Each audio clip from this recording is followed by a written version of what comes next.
Welcome back, welcome back. It's a new year, it's a new game, it's a new round. So Anna will start playing at any moment. It's already 2 o'clock, it's 2 minutes past 2. So difficult to come back after a free round. So Anna is going to play the 6th round in the RILTON Chess Festival in RILTON under 2200. We see her very, very young opponent. He's sitting there. His name is Charlie Cheng. He's from Stockholm, Sweden, from, I believe, Trojanska Hästen, Täby, just outside Stockholm. And he played his first move. He played e4. He is also like Anna. Both Anna and her opponent, they're having 4 out of 5 points, and he's only 12 years old. He's born 2012. Very, very young player. Very, very young player. I don't know him, actually, not at all. I know there are lots of young players coming, and he's certainly one of those. So he lost his first game, and he won 4 games in a row. Anna, with 4 out of 5, she won her first game. She lost second round, and then she won in the round 3, 4, and 5. And here we can see that Anna is not at the board yet. She's on her way to get to the playing hall. She's on her way to go there to the playing hall, to this beautiful playing hall.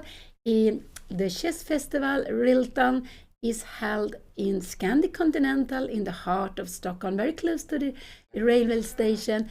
And we can see that Anna has not arrived yet, but she is on her way. And I am Pia Cramling. I am Grandmaster Pia Cramling, and Anna's mother, and I will be here with you to comment on the game as I have done the other rounds too. I think there was a subscription. Thank you so much. Thank you so much for that. And of course, very welcome to this first round of this year. Actually, the first round of this year in RILTON. And here we have Anna. She's coming. She's bringing some energy drink with her, smoothie, I believe. And here we see them shaking her hands. And yeah, Anna will play against a very, very young opponent. We should never underestimate them. I remember when I played with Michael Adams. He was 13 years old. He was lower rated than me, but he played so well. That was 86 in Lloyd's Bank, and I lost with white pieces against Michael Adams, very young Michael Adams. So I know how it is. Here we have the Sicilian, e4, c5. Her opponent is absolutely not surprised by that. Anna's favorite move that she, I think, almost always play with the black pieces against e4. We have knight f3, the most common one, knight c6. So let's see what will happen. Will it be an open Sicilian? Will it be something else here now? What will he do? And here we have it, the open Sicilian, the one that you really need to know more than maybe anything else when you play. It's absolutely, I would say, the quickest way to put pressure. You can also play slower way to put pressure on black. And white took back. It's not necessary to take back. You can try to play a gambit, but it's absolutely the main move to take back the pawn. So here we have an open Sicilian.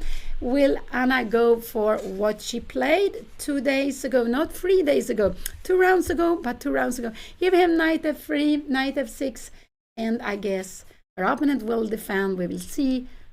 We see the 3 knights out, and probably the 4th knight will come out. Anything else would not be good. I will just show you that this here, e5, is not possible without the knight.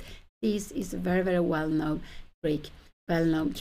So we will certainly see knight c3 coming out here, and her opponent is blitzing out the move.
So it was a little bit of tech issue, but now we're back. Now we're back. It should be working. We have the Sveshnikov, the Chelyabinsk Sveshnikov variation again. Anna just played d6, exactly what she had last time when she played this line 3 days ago. After bishop g5, this is the main line. It's not only one, but it's the main line, the most popular move to be played by black. And then white, sorry. And then black needs to push away this knight. White was threatening to win the game with knight d5. a6 is absolutely a must move. Here we see knight f3, b5, and again forcing your friend take on b4. Now her opponent has two main lines. Knight d5, what is most people play. You can also take on f6. And if you take on f6, it's actually best to take back with the pawn. So these are the two different lines you can play here in this position in general. Because this is a threat coming. To go back knight b1 would be very sad. So normally you want to avoid this threat with knight d5 or first taking on f6 with and then knight d5. These are the two main moves here in the position. And here we have knight d5 coming. This is exactly what we saw in the when Anna played this game 2 rounds before, 3 days ago, but 2 rounds before. So they have well needed rest day. That's very, very good. But now they are getting back to the tournament, and so that is very special to in an open tournament to have free day. But of course, when you play the last day of the year, you want to have a free day. And we can see that Anna is facing a very, very young opponent, Charlie Cheng from Tryanska Hästen, a club in Täby, in the big area of Stockholm, but actually in Täby. And here we had, everything is blitzing out, and this is what you should do. When you know the move, you should do it. And now with the bishop e7, Anna takes here. So in this position, Odin played c4.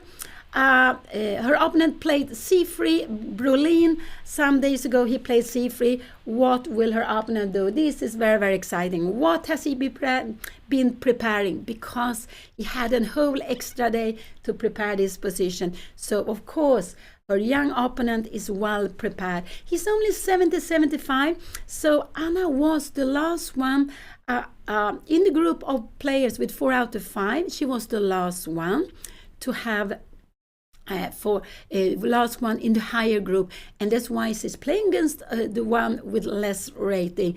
But we should never underestimate anyone, because he has been beating players on 1900, on all, I think from 19 little and from quite a lot, 4 games in a row now. So he is doing very well. He's a young upcoming boy, and just to play your best, just to find your way in the game, and then let's see how far it will work. After 5 games, there is, if I remember correctly, only one play with 5 out of 5, and I think there are 4. Could it be 4 plays, 3 or 4? No, I believe it's only 3, but it's 3 or 4 with 4.5 out of 5. One of those is Anna's opponent, Sayer, I think his name was Sayer, from Germany, the second round that Anna lost to, and that won 4 games in a row, but last round he made a draw. So one player, and his name is Balder Pettersson, a well-known player, also from Stockholm area, quite young, and who hasn't played the tournament, he said, for 2 years, but now he's back. He's the number 1 rated with 21.97, but there are still 4 more games to go. Lots of people can win the tournament. Lots of things is going to happen. And they are playing a tournament with classical chess. They have quite a long classical chess, the time I like very much. So for 40 moves, they get 1.5 hours, and after 40 moves, if they will play longer, they will actually... Here we have it. We have c4. This is the Odin plan. This is what Odin played against Anna. This is what Odin played against Anna. He played also c4. So let's see how Anna will play today against this. So what he does is he's keeping a grip of d5. He's absolutely keeping a grip of d5. So, but he gives away the black squares. And if we could dream, Anna now needs to go b4. This would just bring in the knights. Look at these two beautiful knights. No, you don't want this. So Anna needs to go b4. And this knight, bishop, if she could just put it where she would love to have it, she would love to have it on c5. It would be fantastic on c5. So we see her opponent is playing the same way as Odin did at this moment, but he might change later on. He might change later on.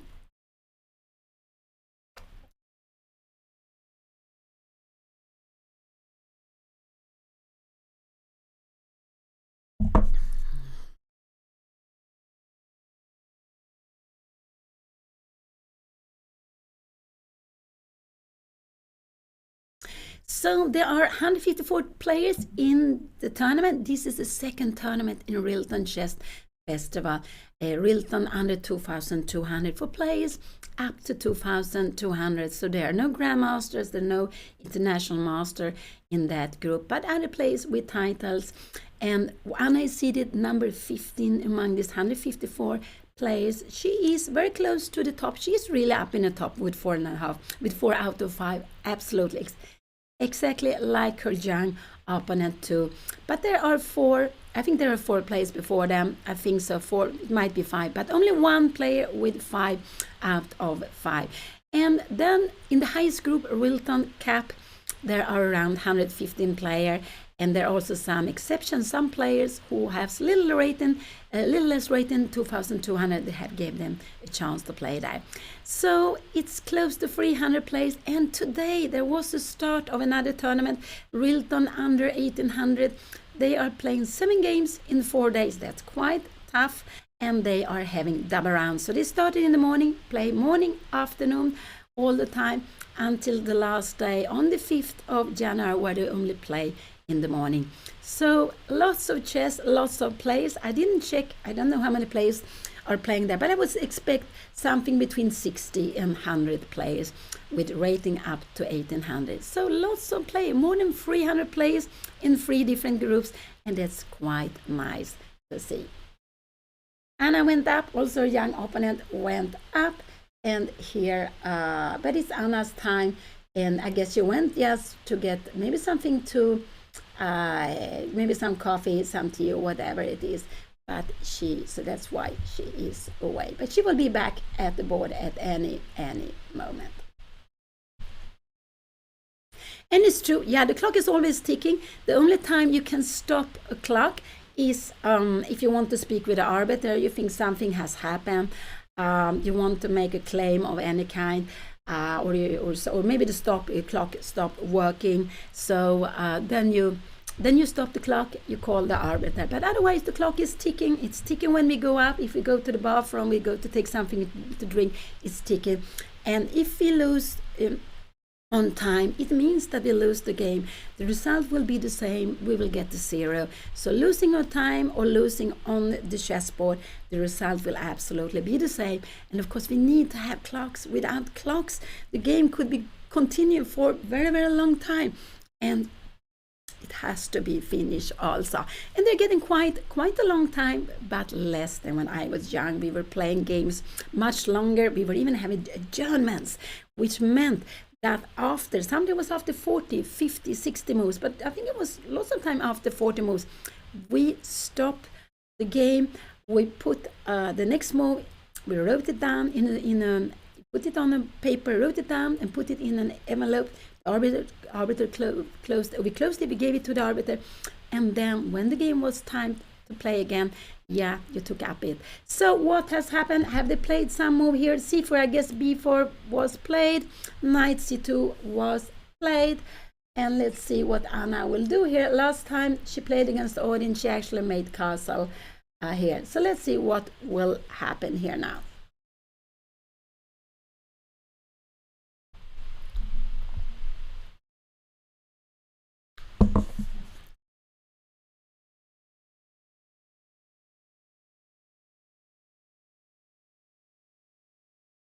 And she go castling. She is saying, I'm not scared that you take my pawn.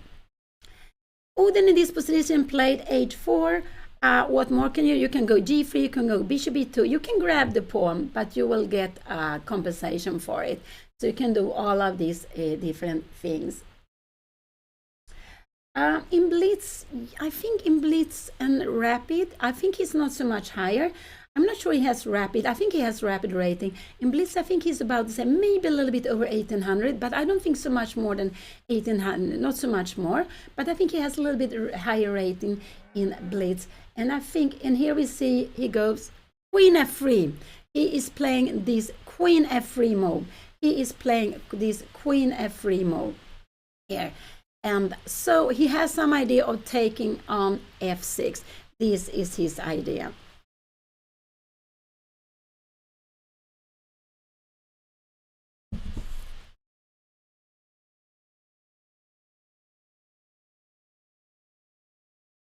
Yeah, what we play in the opening are lots of, we have different ideas when we play in the opening.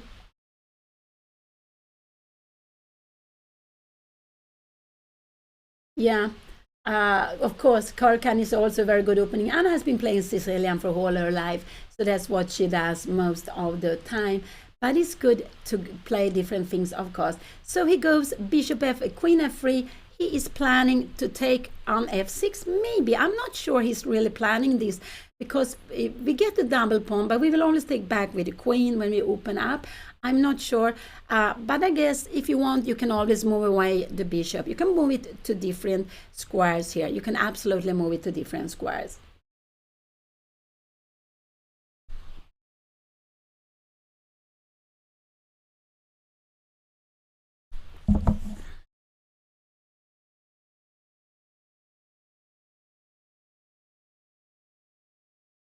So this is what he had prepared. This is what he had prepared the day.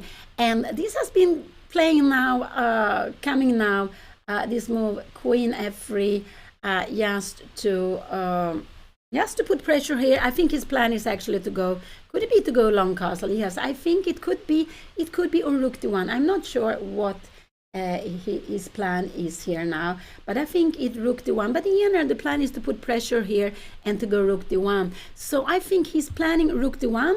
I'm not sure about long castle because you get this with check, but I think he's planning rook here to put pressure here, because let's see that we got, let's see, I do nothing here. I just want to show you here, and now let's see I do nothing. I just go back. Then this would be tremendous strong, because here we would just win the d-pawn. And we're not so happy to play a position like this. I don't think we're so happy to play a position like this with the queens on the board. So no, maybe you even here, you're going after this pawn. I don't know, queen e7, you're coming here, and now you go castling, you put the other rook here, and we can see that this pawn would be better on g7. So this is absolutely yeah. It's planning to take on f6. Rook d1, I think, is the next move, not long castle. So I think he's planning rook d1, rook d2, bishop e2, castling, and then the other rook to d1. So to take here. So Anna needs to do something with her bishop. She can go bishop e7. She can also go bishop to other squares. Bishop d5, I'm not so fond of. I guess we have h4 here. Can we go g4? I'm not sure about this. And now we need to play f6. And maybe this is okay to play, because look at this. If you come here, oh wow, we have a threat here. No, you don't want to do this. So it's not so easy to move it away. So I would say that in this position, after queen f3, you have 1, you have 2 and 3 moves. You can even play bishop h4. It looks a little bit funny, but it's actually possible also to play this move. And the idea is to go f5 actually here. This is the idea. If you play something slowly, I think we just can go f5 here and we will be fine. We are putting pressure here. So this is absolutely a possibility also. Bishop e7, bishop g5, bishop h4. I'm not sure what Anna is going to play here now. I'm not sure about that.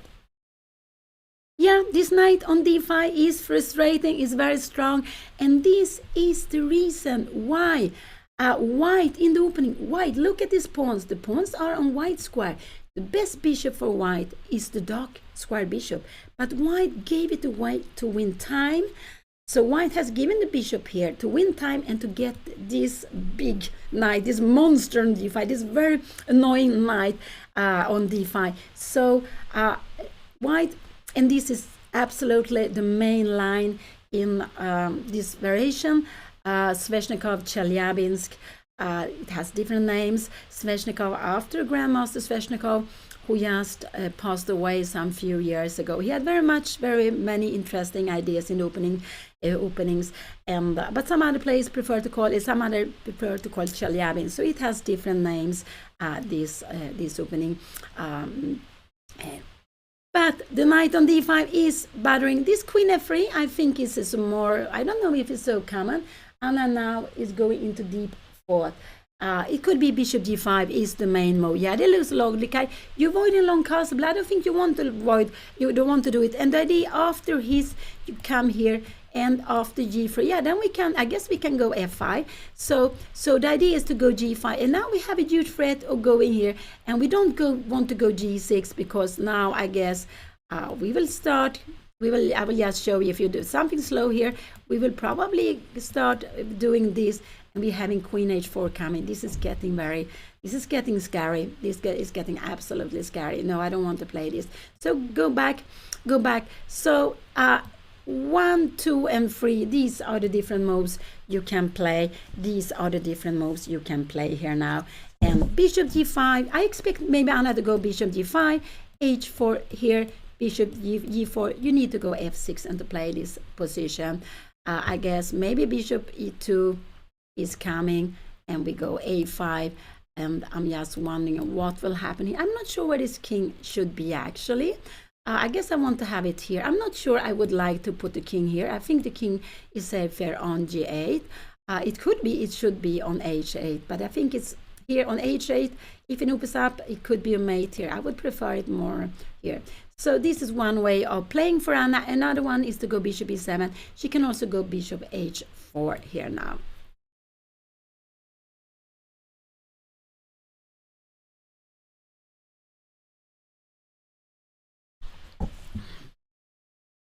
Her opponent is sitting. He is taking. He's very fully concentrated on the game, and he's a very young boy, only 12 years old. That is quite nice to see. I remember when I was 12, I started to play tournaments outside my club, but until then, I think I didn't play tournaments outside my club actually. So he's very young. He has been very experienced. I think so. I have seen him played in lots of junior tournaments around in the Stockholm area and doing very well. So no underestimating of this very young boy who has been blitzing the moves. Not surprising because he has had a full extra day to prepare against Anna's Sicilian. And here we see queen f3, and he is putting pressure now on bishop f6.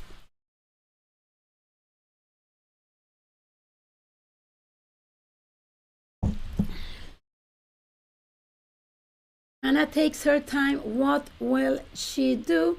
If she makes a slow-mo, and bishop e6, then I'm wondering if you are scared about this. I'm not sure this is such a huge problem, but it might be because we don't, and I guess we go, maybe even bishop e2 is fine, but we can always, I want to say, if you do something like this, we can always, you're coming here. This is all very well defended. Maybe we can come here, but maybe we can go f5, take, and we take, and you go something like this, and this is absolutely fine to be played. Everything is defended. Actually, I would be quite happy here with black. So this is not the problem, but the problem will be maybe if Anna make a move like this, then maybe, I guess, I don't know if we go rook d1, if we can do that, but then we can have maybe something like this, and this, or bishop g5, g3. There are some ideas with queen a5, giving a check here. Yeah, this is the idea, taking here, we have a check, we will get the piece back. So this is absolutely fine to be played, absolutely. Let's go back. But so I'm just wondering if bishop e6 is a move to be played here now, and I think so. But if she goes here, I think her opponent will take and go for this endgame. And the only thing is that this pawn is better here than there, but we have a grip of the dark square. Could it be that long castling is better? We need to go with the rook f8. So we will have this walk here quickly. And now maybe f4. What will happen? Can we grab this one now? I know, but I think this is absolutely fine to be played. Also here, can we do like this? It might be we'll get into problem here now. So this is the idea. Can we do maybe no knight a5? If you come in here now, we will have some counterplay here. So it is, yeah, this is very, very far away. But we will see you will have so many pawns, weak pawns. We have these.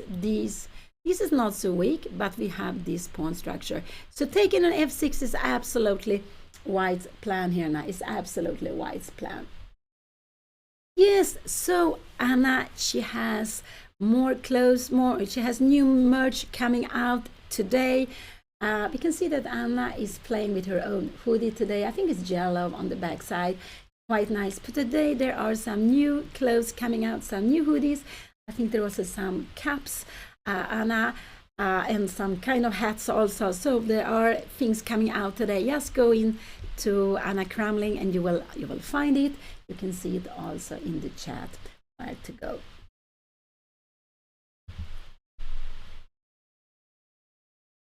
So they're both fully focused here before during the game. They just played for like half an hour. Her opponent got Anna to think. He got her to think with Queen f3. Umo, I think it's quite new. The idea is actually to go into to take on f6 to just give Anna a double pawn. So, and also an idea is if Anna go bishop g5, his idea is go here, and I believe, but I don't know for sure, that he wants to go g4 and just to put pressure on the bishop, and we need to stop it with f6. This could actually be the main line. I'm not sure about it. Can we do something like queen g3 here now? But we are still sure. And if you make a move like this, you cannot do it. We have time to take the pawn. And why did I want to make a move like this? Yes, because after take, bishop take. No, actually, bishop take. Maybe can we take with the queen? No, we cannot. And you make something like this, I guess we just go h6 and we keep control of everything. So it's not that easy to stop it. It's not that easy to stop it, not that easy to open up the h5 for White. So I would say that Anna should move her bishop, and she has 3 ways of moving it. This is 1, 2, and 3. I expect Anna to go bishop g5. This is a very interesting idea. The idea is after g3 you can go queen h5. This is also queen a5, I guess it was. You can absolutely play like this if you want, but probably this is the main line. And you're putting here, and after this, if they go g4, you need to stop g5, threatening to win the piece with f6. And we will play this position. Maybe b3, going something like a5. I don't know if rook d1 is possible. Can we open up here now? Yeah, maybe this is not the best way, because we actually b4 gets a little bit weak. And if you come here, yeah, we will. Can we even grab this one, queen a5, and we have queen c3, and we just keep in an extra pawn. So this is absolutely fine. We would like to go rook b8, would be absolutely very good for black, but with the rook here now, it's not so good. So go back. Let's see what Anna will play here now. This is quite exciting moment. It's quite an exciting moment, what Anna plays here. So Anna is having 4 out of 5, exactly the same points as her opponent. 4 out of 5 in RILTON, under 2200. And there are one player with 5 out of 5, Balder Pettersson, and after that I believe there are 3, it might be even 4, but I believe there are 3 players with 4.5 out of 5. And then we have a group with 4 out of 5, and 2 of them are Anna, we see that, and her young opponent Charlie Cheng from a club in Stockholm, from Täby, in the bigger area of Stockholm, from Trojanska Hästen, which is a club.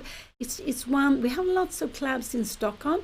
That's quite very nice, and this is a club very well known for the junior chess. They have lots of very young juniors, and they got some very strong players coming up. But and they have some trainings for the juniors, and that's quite nice to see. And in the Stockholm area, we have lots of different clubs. We have the oldest club in Sweden, I think it's 158 years old, Sällskapet. But we have other clubs which are more than 100 years old, like the club where Anna plays, where I also play, the Vasa Chess Club, and but also lots of clubs. Some has lots of juniors, and of course that's nice. That's the future. We want everyone to play chess, of course. So let's see, Anna is done. She has spent 20 minutes. He played Queen F3. He played Queen F3. And we have this Sveshnikov's Chelyabinsk variation once more on the board. Her young opponent has been able to prepare this. Anna decided to go for the same line. She has a lot of confidence with this line. When I say the pieces are in harmony, I see one of you are asking it. It's like the pieces are a little bit like a team. So they are standing on good squares and they are working together. So this is what I say when they are in harmony. I guess this is expression on my... I don't like so much knight d4 because we can take... No, actually I would start to take here. It doesn't matter which way. I would take here, here, and here. And I would go probably long castling. We cannot defend d4 pawn. We will lose the pawn. So knight d4 is not good because we would lose the pawn. We cannot play knight d4 if the bishop on f6 will be exchanged. So that's why this would be a mistake. We would just lose the pawn and knight d4. If this bishop was more far away, it could be a way of playing. Absolutely. If we know that we could keep the bishop, because then this bishop would be defending the pawn. Later on, we might even sacrifice the pawn to keep the bishop. But here, where white is planning knight take f6, we cannot play that. Yes, it just gives away a free pawn. Exactly. So not knight d4 is not possible. I want Anna to it could be she will play bishop e6. Can she go e5? e5 doesn't seem very necessary to play. We will see this move. And now she needs to move away the bishop. No, I don't like to play like this here. How could this be? Playing a position like this, rook here. Shall we go something? Rook fc8. We will play with the pawn less. I don't know, king d8 maybe could be possible. I'm just wondering what will happen here. King e7. Now this looks actually fine. c5, we will go knight d4. This is absolutely fine to be played here. Take, rook takes. And I think we will just go after this pawn with something. We might even go b3 here now. Or maybe rook c7 and we pick up the pawn. And maybe we might need to go b3, a3. And to go knight e6, just to have some activities. Look at this, and we will have knight c5. This is absolutely very, very good. And we will have some knight a4 coming, put the pressure. Now we have pressure on e4. After f3 would actually just grab her anyway. So I just show it. Anna played. What did she play? What did she play? She played bishop e7. She played bishop e7. That is absolutely fine also to be played. That is absolutely fine also to be played. What will her opponent play now here? I don't think he will go for long castle. I don't think so. Absolutely not. She played bishop e7. And so it will be exciting to see what he's going to do. She's moving away the bishop. She doesn't want to let her opponent get a move like h4 for free. So she goes away with the bishop to e7. What would I expect? I'm expecting him maybe g3. I don't know where this bishop is going. Maybe it could be g3. Then we will probably see a5. Is this a plan? I don't know. I'm not sure. We will come here. Are you going bishop h3? Maybe this is not the right now. Can we go a4 here even now? If you take here, oh wow, we will be happy. But maybe can you go after the pawn? No, we have a queen here. I'm going to quickly open up the f line. And we can see what I was showing here. Let's see, we do something like this. We do, I don't know if I go, maybe I go here. And if you're coming here, we really want you to take. Because when we take back, we open up the f line. We also get the grip of the d5 square. So we prefer this pawn to be on e6. One is the rook will be active. You see the rook is passive. And another is that we will push away a knight standing on d5. This annoying knight on d5. So bishop e7 is what Anna played. This is absolutely fine. She spent some 10 minutes maybe. I'm not sure how much time she spent, but after that she played that absolutely fine. She is moving away. She doesn't want to have the double pawn, and I think that is absolutely right, because this double pawn seem to be weaker than I first believed, but it seemed to be weaker. It is a target for white to attack in the endgame, even if it's on dark squares.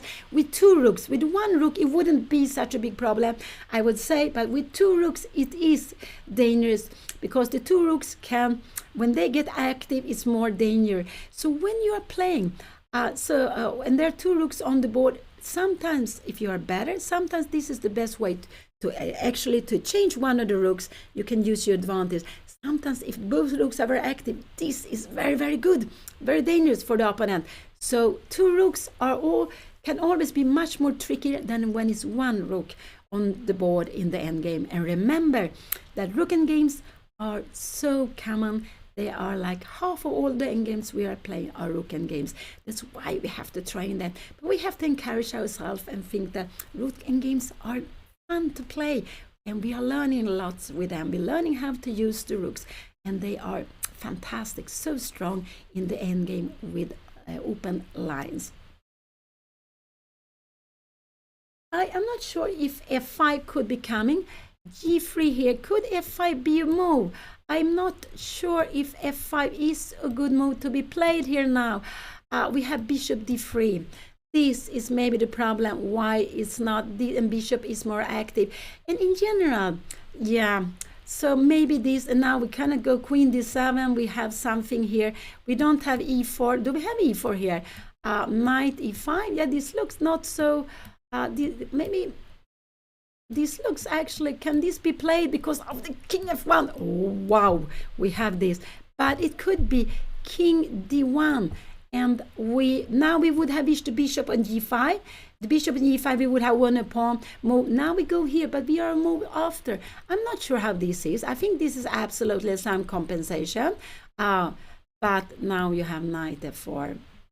I'm not sure. And the knight is trapped. So this is the reason that it will be slower with the pawn on g3. So I'm not sure that, but I think Anna will go f5 here now. So if her opponent play bishop d3, no, she will absolutely not go f5. He will avoid it. So what can he be thinking of? He can go one move, he can go two moves. But if you go here, can Anna go f5 now? It might be fine. Can we go castling here now? Then we take, because look at this. We have bishop f5. And we win a piece. This would absolutely be good. So I think that Anna with bishop e7, that she's planning f5. The problem is that a threat or not? He's not absolutely not going to go g4, because after g4, we can even play bishop h4. He played quickly. What did he do here now? Did he go h4 anyway? He played g4. He played the move, but I don't think this is a good move. Oh, sorry, I got so excited. He wants to go h4. He wants to stop Anna from playing f5, but I like now bishop h4. This is the move I like to play here now. I like bishop h4, and the idea is simply that I want to go g6 and f5, but we stop the h pawn. So I want to keep this pawn. He plays very quickly, I must say. Maybe it is something he had prepared. I have no idea. g4, what it is. This is a little bit what we are doing. Anna, he sees bishop e7 come. Anna wants to go f5. He stops Anna from going f5. So he played that move. But now I would say I love bishop h4. If Anna comes here, I think he will go h4, that he wants to play this. I think Anna might go a4 here now. He will not dare to take here. I don't think so. This would absolutely be... Now actually Anna could even take here, because after a move like this, she can go queen b6. Oh wow, there are threats here, and after here, I just keep on here. You're having a threat here now, but we go h6, and after g5, we can just take it. I just want to show you that this is absolutely no danger. I don't know where you're going to hide away. We will just, actually now we even can take queen take h6. There's no way, but we could also go, there shouldn't be any danger with this. But let's see, this is very far away. He went g4, and he played it quite quickly. That is surprising me quite a lot, but his plan was to play against the opponents. His idea is to play against the opponent's plan. So here he was thinking, Anna wants to go f5. No, I don't want to allow f5, so I stop it with my next move. What the problem is with this move is that, look at this pawn. They're all on light squares, and we have a bishop on light square. It means that this bishop is colorblind. He can only go on light square, so he loses control over the dark square. And that's why I love this bishop h4, but it's not so easy to make a move. If Anna hadn't touched this bishop, it was easier to make, but she moved the bishop here. Will she play this? And he didn't want to go h4, because here maybe Anna could have gone f5. I'm not sure this was a bit the best move, but she could have gone f4 to play like this. And actually e4 could have been a good move. I'm not sure if you dare to go here to play this. You have this, and we are getting some crazy things here now. We have check here, we have lots of things, and but let's go back. This is not the position. So he played g4 very quickly, avoiding f5. So now Anna has to come up with a plan, and one plan is actually to go bishop h4, be stopping the h pawn. We're very happy white has an h pawn here, or maybe not. We would otherwise go h6, stopping everything, so it would also be fine. But bishop h4, and if you go something like rook a1, we can go bishop e6. Can we play this? I'm wondering, can we play like this and go? Now we go rook b8. What is happening? Can you come here now? Maybe we go a5. And what are your pieces doing? If you go here, we will absolutely grab it. We will grab it before. And if you come here, you're planning g5. I'm wondering now, can we now go g5? But look at this, no way to grab the bishop. No way. So maybe we go a4. We try to open up here now. And you go something like here. Oh no, now we get the knight d4 here. We get lots of activity. I'm just wondering here. Oh, we get lots. We go in and picking up this pawn. We are going to pick up the g5 pawn. So bishop h4 is the move I would love Anna to play here now. This is absolutely the move I would love her to play here now.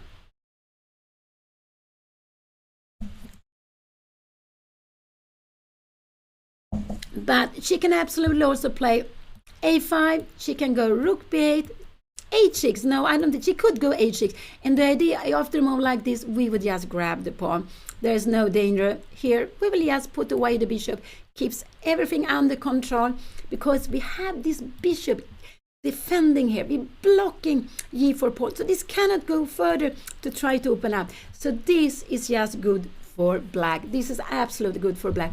And where is this poor king going? You cannot go long castling, and okay, you can put it on g2, but you don't manage to get away with h pawn. Yeah, this way you do, but you would lose the queen, so it's not possible. So here we can see that Anna's opponent, he is a quick player. He played g4 quickly, or it could be that he had prepared this. I'm not sure before the game, but he could have prepared this. But his idea is stopping Anna from playing f5.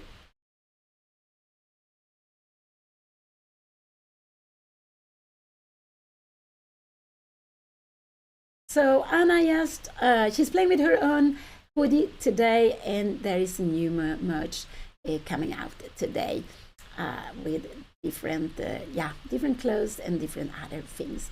So the kid is also on 4 out of 5. This young player Charlie Cheng, he's from Stockholm, Sweden. He's from actually Täby, just outside Stockholm, and he's only 12 years old. He's born 2012. He lost his first game against another player from Stockholm, also well-known player, Mikael Helin, and then he won 4 games in a row. So we shouldn't underestimate him. He is a young player coming up. I have seen that he played lots of tournaments around in the Stockholm area, lots of junior tournament, other tournaments too, and only 12 years old. So not to underestimate. And he has prepared. He had an extra day to prepare. There was a free day, the first day of the year, and they are playing in the 6th round in RILTON Cup. So the tournament started last year. It will be finished this new year, 2025. And so this is the first game, 2025, for all players playing in the classical section in RILTON Chess Festival. Yesterday there was a blitz tournament, and there were rapid tournament. I'm actually not sure who won it, but I saw there were lots of players playing. But today they're back with RILTON Cup, RILTON under 2200, and a new group, RILTON up to 1800, who also will start playing today. This morning they started. So her opponent, yeah, I said he's only 12 years old, and here we see both of them focus, and we can see he was a little bit moving. And I always remember how one grandmaster told me, when you sit in a long time at the board, try to move a little bit the body, try to wake it up. It's actually very good for you. It's good for your back to do that. So sometimes it could even maybe be good to go up a little bit, not to sit exactly the whole game if you like to sit a lot during the game. So so things to think of. Some players like to walk a lot, other players like to sit a lot. Anna is one of those players who like to sit a lot, and we can see also her opponent is very focused, even for being such a young player.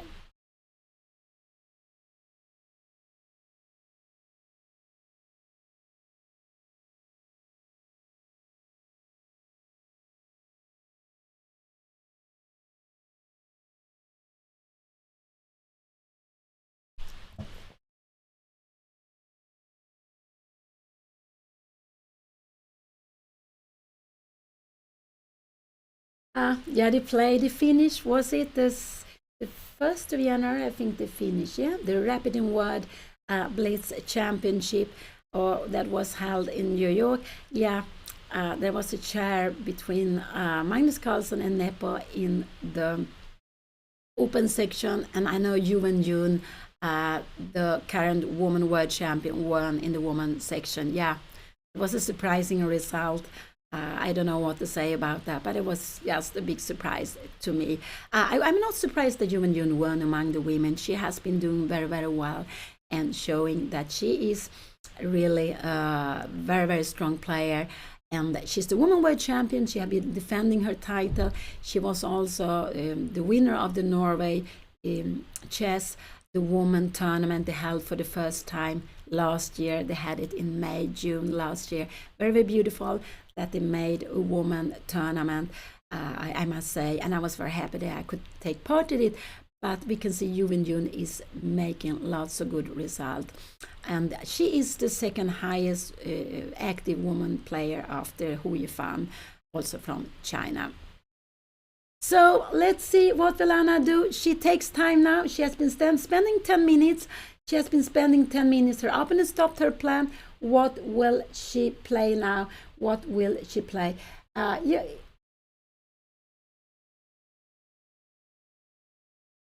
Yeah. So what will Anna play? I don't mind. Anna takes time. You know, she's thinking of her 14th move. So they have made 13th move. Her opponent has made 14th move, and it's because they were blitzing out the first moves in this theoretical line in the beginning. In the Sicilian, they are playing Chelyabinsk, Sveshnikov, and here we have the position on the board. In chess, you can see Anna, she has the title WFM. She's a woman FIDE master. You can be grandmaster, you can be international master, you can be FIDE master, you can be candidate master. I think that's about the titles we have. It might be some more, but you can also be woman grandmaster, woman FIDE, woman international master, woman FIDE master, and woman candidate master. And Anna, she is a woman FIDE master. Her young opponent, he doesn't have a title, not yet, but it will absolutely come if he keeps on playing. I'm sure about that. So there are two classes in chess, an open class for everyone, there is a woman class for everyone.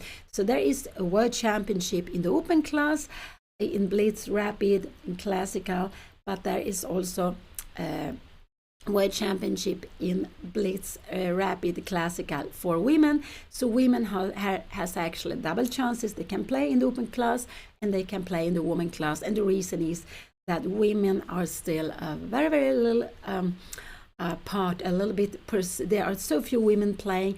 I think it's around 11% now, but I don't know how they're calculating. If it's 11% of all the players with ELO rating, I'm not sure, but it's just still very few women playing, but much better than when I was young. and like having female titles. You also have still female tournaments. It's a way of encourage women. And I can see that when we have the school championship in Sweden, we have a school girl championship one weekend in January. Then we normally have close to 100 girls playing, or sometimes even more than that. Then we have the open school championship in September with different groups after age. And there could it be 15, 20, but there is so much less. So by having all female tournaments, or championship, you always get more women participating. But there are other ways to do it. I know Gibraltar Chess Festival, they were inviting lots of female players. So sometimes the numbers have been to close 20 or 25%. I'm not sure, but there were more female players there than in other tournaments. So it's a way of helping women to keep on having 2 classes in chess still. And if you go back 100 years, the women were not always allowed to the clubs. They were even forbidden sometimes to go to the chess clubs. And in Stockholm, there was a women's chess club, woman who created, I think it was 1912, by Katarina Beskow. And she was actually second after Vera Menchik when the first Women World Championship was held at the same time as the Olympiad, I believe, in... Now, was it in London? I think so. I think it was held 1927. This is a little bit about history too. So let's go back. Anna and her young opponent, they are playing in Stockholm, Sweden, in this beautiful RILTON Chess Festival. Her opponent just played G4, G4, and stopping Anna from going F5. But it's just... not so good, because he is, if Anna goes the right way, I guess his plan is to go H4. This is absolutely his plan. So Anna could then stop, that move with bishop H4. It's actually a good way. This is the move I would like to see. You're stopping the H pawn, you're getting this more active, and you can do things with the queen here. So I like this move to go here, bishop H4, and then actually after that you could have a plan with going G6, king H8, and F5 even if you want. The H pawn will still stay there, H5 will not be open up. Let's go back. Here we have the position at the board, but we put this away, so have it here. Anna can also go A5. She can go play on the queen side. What are the moves I'm thinking? Yeah, this is the move I would like to see. 1. She can go here too. I don't want to see this move because I think we will have H5 coming here now. And no, H4. And then you have this as a hook. You will go... Yeah, I'm not so fond of this. Maybe we can play more like this. If you come here, we can go like this. And if you go queen H3, we see that this... You see, if you take here now, we just take back. And this rook is defending everything. This is actually fine. So it's possible to play. It's absolutely possible to play. But I would prefer not to go G6 here. But you can play that. I would prefer to go bishop H4 and after that G6. A woman can play in the candidate tournament, but everyone who is playing in the candidate tournament, they needs to qualify. So there is a candidate tournament in the open class, and the Women World Championship is made in the same way, the same kind of tournament. So there is also candidate tournament in the woman section too. So a woman who is strong to qualify for the candidate can absolutely play there. And Judith Polgar was rated as strong as number 8, if I'm not wrong. So she was the player really up there in top when she was active. She unfortunately decided to stop some years back. Could have been is it 10 years back? I'm not sure, but there's some years back she decided to stop with chess. But she is the woman who has been the strongest in history, and she was up on the 8th place, rated 8 among all players in the world, and I think she beat all of them at least once in classical games.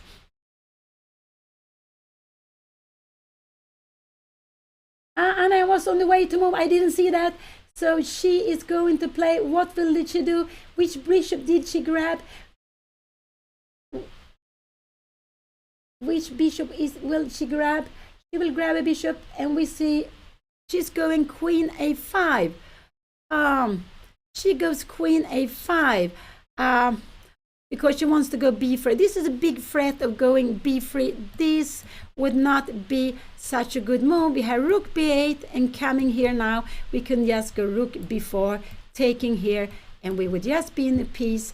And if you try to, let's say, yeah, so to take on b4 is not. So I'm gonna go here. This will absolutely be the only move her opponent can play. b3 here now. And then what will Anna do? Could it be that she wants to go knight c5, but then maybe a5? This could be good. Could this be a good move? And Anna will a little bit be pushed back here now. So yeah, I do hope she doesn't go queen a5. I wasn't so happy about this, but she decided to go. There's only one move her opponent will do. I think he will play, because this is a huge threat. He's not going to go long castling. We will just grab the pawn. So she will go here. She will go b3. And what will she do now? Now actually, the best would be actually to go back. Maybe this is a good move also. Queen h3, yeah, we will coming back here now, defend everything. So this would be a good move to be played here now. She is not worried that he takes here, because she will get rid. And now coming here, oh, we have knight g6. Look at this square. Wow, if you come here, we would just jump in. Maybe the queen c5. Yeah, you can come here. We will go knight f4. If you come in here, this is no problem. We go g6. This is a long way for you to get the queen to g7. You will need to go 1, 2, and 3. And when you finally comes there, I can even stop you with knight e6. No, we don't take it. Sorry.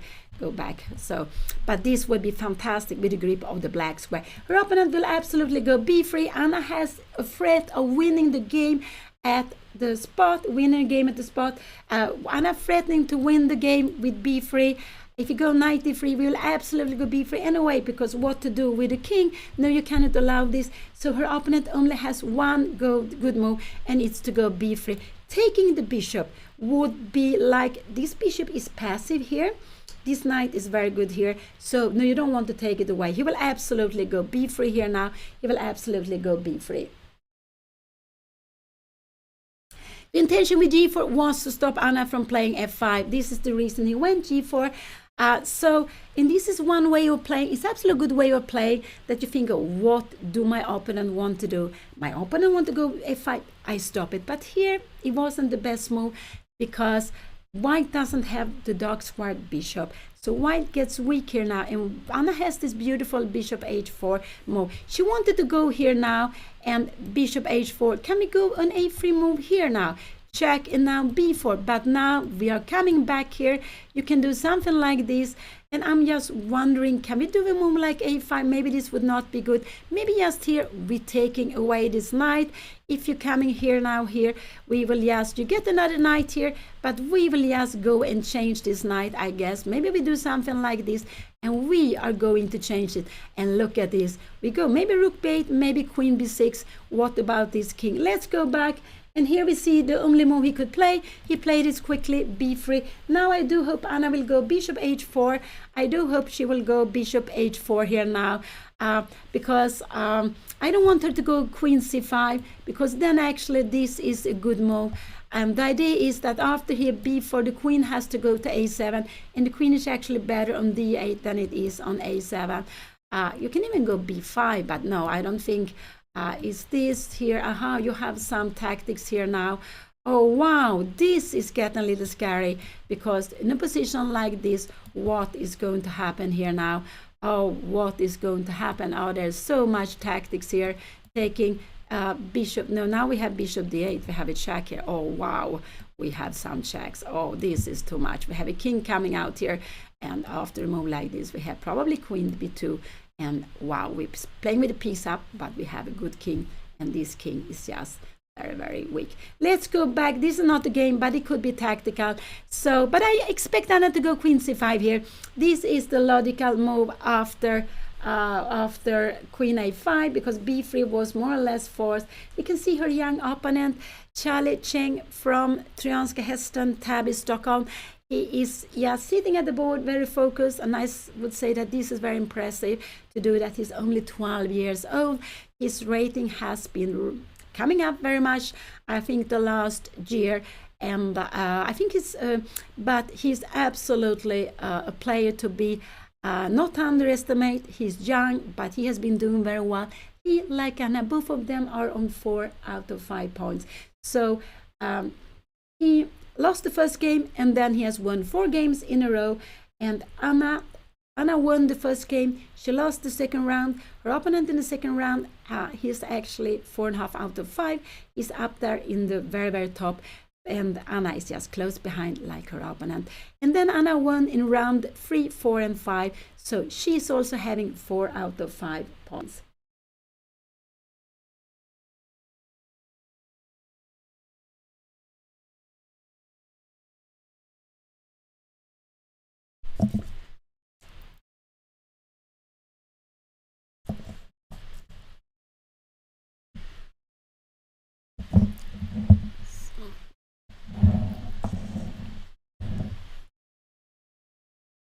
And so this is a chess festival, RILTON, that has been going on for a long time, more than 50 years. This is the 52nd edition.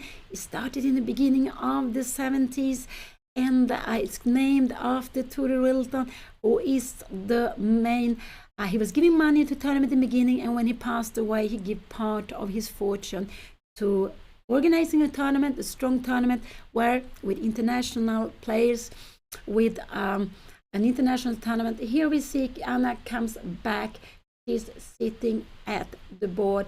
Let's see what she has planned now. I do hope she go bishop h4. I'm not sure she will do that. I hope she doesn't play too quickly. I think that is better to, when you come back after a little bit, it's good to look at the position with new eyes again. So let's see, why do I like this move? Because I want to stop the pawn coming from h4. This is why I like the bishop on h4. And if after a move like this, you go queen h3, you're taking the bishop, I will just come back and we defend it, and you can, this bishop just stands well, it's just bothering you. White would almost prefer that we be without the h pawn, but even then, if you had time for h6, bishop g5, black would be very, very fine. So I like to keep control of the dark squares with this bishop, and I like it a little bit not to be hanging, because when it's hanging, you have this knight needs to stay here. If you put it away, this knight could also be jumping somewhere. Now it doesn't have so many good squares, but maybe if you go away, I just want to see, let's see if we do something. I wonder, do you have time for this? Maybe not. Maybe this is too slow. I was just wondering if this, no, because we have the b4 pawn. No, we cannot play like this. So maybe queen c5 could again be an idea, but maybe bishop e6 is better. And after, if you do, I am just walking around, you do something like this, we will have a5. We have this plan of going here. So this is what I would like to play. So, but also bishop e6 here would be fine to be played. If you go h4 here now, we can go queen c5, but you are taking, can you take a little space like this? It could be, you want to go h5, you want to do something. Can we go a5 here now? And I wonder where this king is going. Yeah, you go bishop h3, but are we scared that you take? No, we're not scared of this. We are just here. I'm not sure what is the best way of play. Maybe we can go bishop d8. We're just hoping that you will take e6. We can even play a position, and you can't even take like this, knight d4, and this will be about equal, I guess. You can go castling. Because maybe I will just take the pawn on h4. You can see that. Let's go back. This is very, very far away. This is very far away. So a move that Anna could be see. I like bishop h4, but bishop e6 is absolutely also fine. And the idea with bishop e6 is actually afterwards, I want to go queen c5 and a5. This is my plan.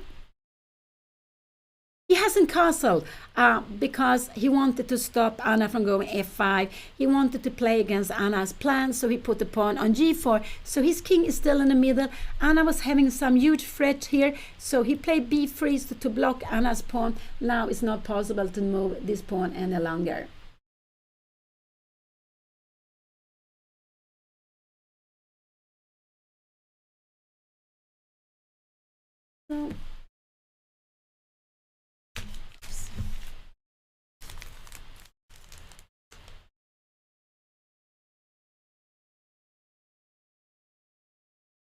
So this is the 6th round out of 9. They have played 5 games. Both of them have 4 out of 5. And there's one play with 5 out of 5.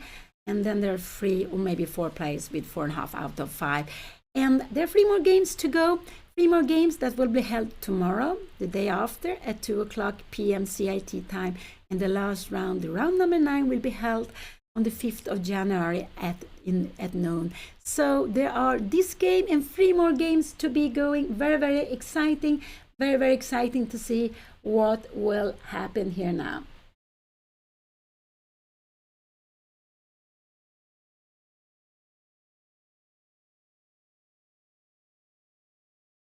And why we play with 9 rounds is actually because 9 rounds is what you normally need to make norms.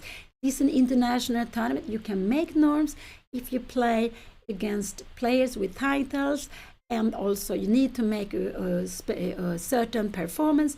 What performance? It depends on what norm you are trying to get. If you want to try to get the FIDE Master norm, I think you need to make a performance at 2,200. And if it's a woman FIDE Master norm, it's less, 2,100. So Anna has made that. She has passed 2,100. And so that's why she has the title of Woman FIDE Master. And 9 rounds is also because when you play, the pairing system is always looking for another player with more or less the same points. And also someone who needs to change color. So the pairing system is looking both for the color and also for the points. So I'm not worried still about the time, but we can see that her opponent only spent like 8 minutes plus 7.5, about 15 minutes for all this move. He had prepared to Queen F3.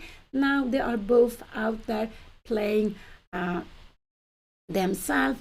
So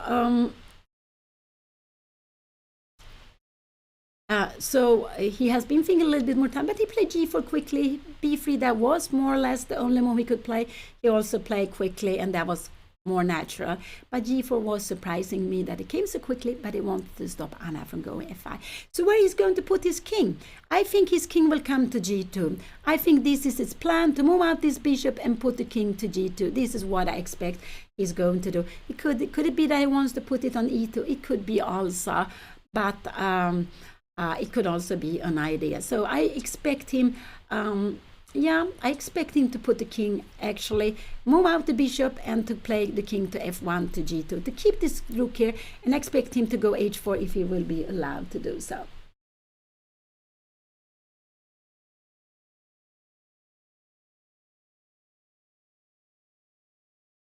Anna could also go bishop d8 if she wants to, but I like bishop H4.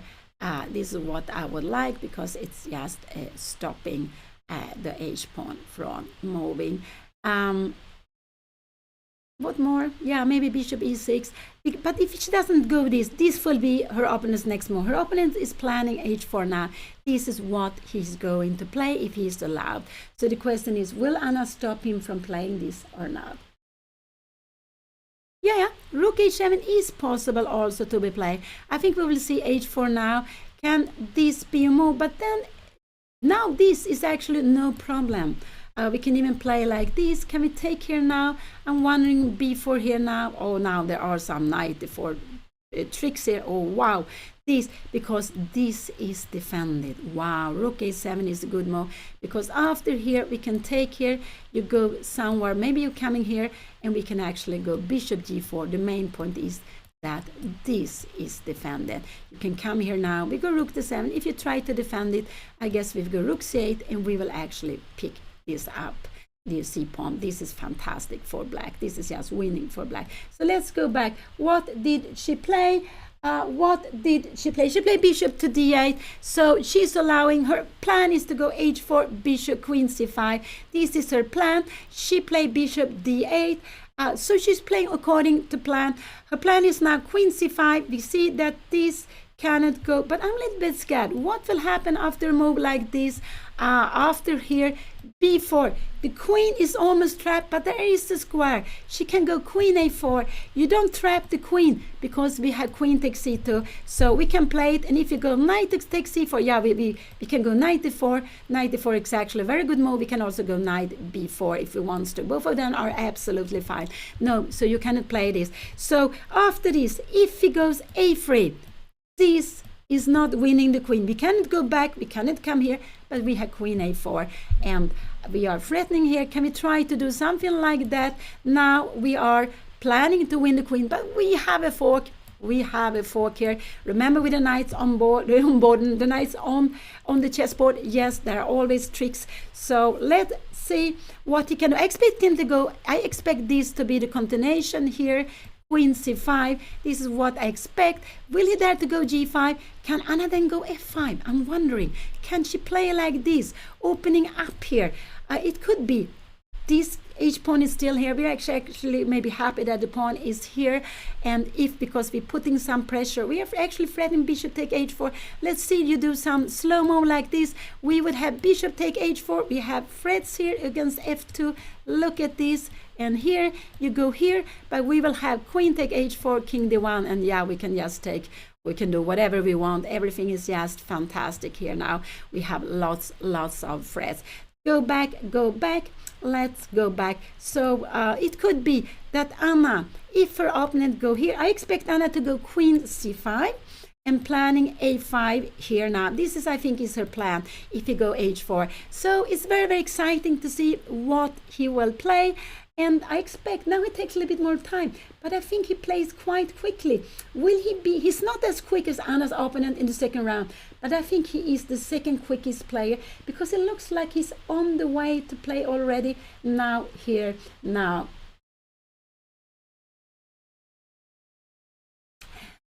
When you're playing the pairing system, is looking for everyone who had 4 out of 5. And 4 out of 5. I don't know how many players there were, but let's say there were 6 players. And then Anna was, I guess Anna was the last one on the first part. So she will play against someone on the second part. And it's not so common that a player with less than 1800 is one of the lower rated in this tournament. I think he's number 120 out of 154 players, that the player with less than 1800 is having 4 out of 5. But he does, this young boy has 4 out of 5, 12 years old. So Anna was the last one in the higher group of 4 out of 5. So she's playing the last one with on the second group.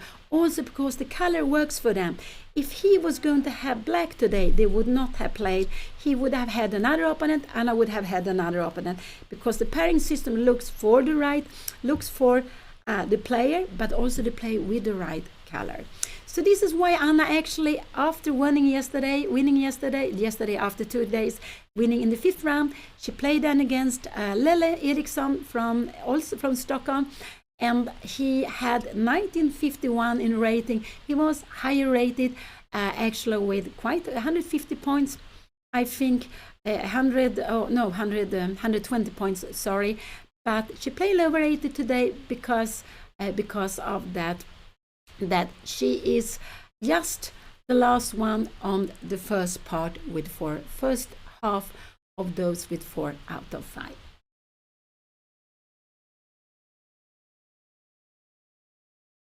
So they are, oh, thank you. It could be that there is one player with 5 out of 5, that is, and then there's 5 players with 4.5 out of 5. I didn't know that. And Anna then is on 6. There are so many players with 4 out of 5, but it could be, I didn't know there were so many players.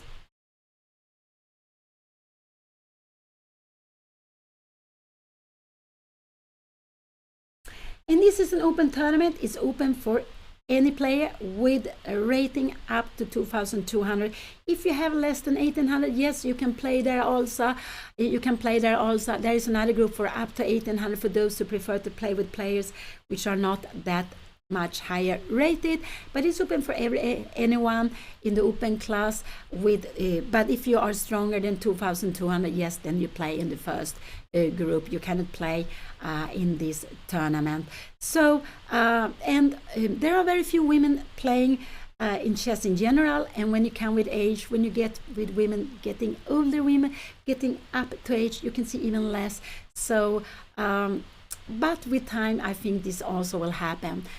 So that's why we don't see, when we see women playing, there are more maybe young girls playing, middle-aged women, but older women, they're not so much, because when you get older, you need to have a lot of energy, and it's not so easy when you get up, when your age is becoming higher to keep the energy. And of course, when women were much less before than there are now, there are also less women with higher age too. But it's slowly also changing.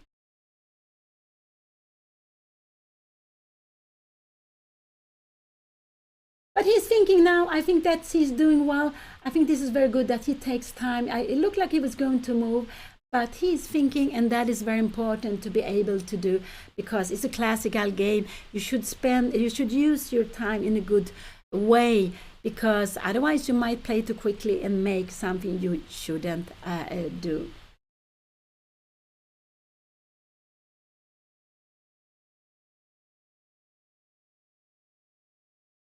So, but remember, they will always get half a minute extra per move. So there will not be a time scramble like when you're playing Blitz, where you only get 2 seconds, maybe 2 seconds, depends on what the time control in the Blitz tournament, but they get at least 30 seconds, but it's getting down to 30 seconds per move and nothing else. It just lots of psychological pressure. Some players play very well, other players gets very, very nervous with so little time, and I am one of those players. I don't like to have so little time on the clock.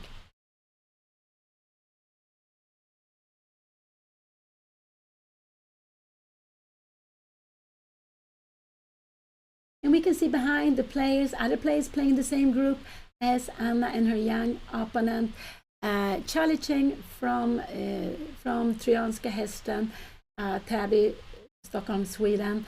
And he's only 12 years old. This is the first time he played this tournament under 2200. Last year he played in the group under 1800. I actually don't know how he did there, but when he's only 12 years old, it's in 1 year, lots of things happen. Lots of things happen when you're so young.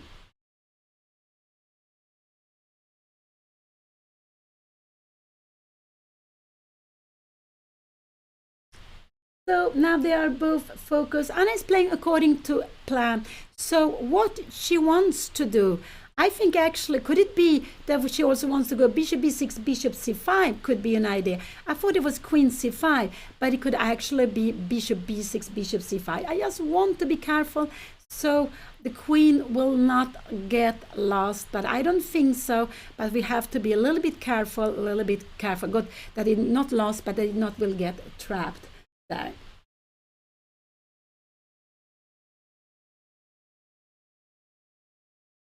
I remember also I played with Adams when he was 13. I also played with Ponomaryov when he was very, very young. When he was, I think he was also 13 or maybe only 12. I played him in a Spanish tournament. Yes, a long time back in the, I think it was in the 90s, yes, in Pamplona. I guess it was in a closed tournament.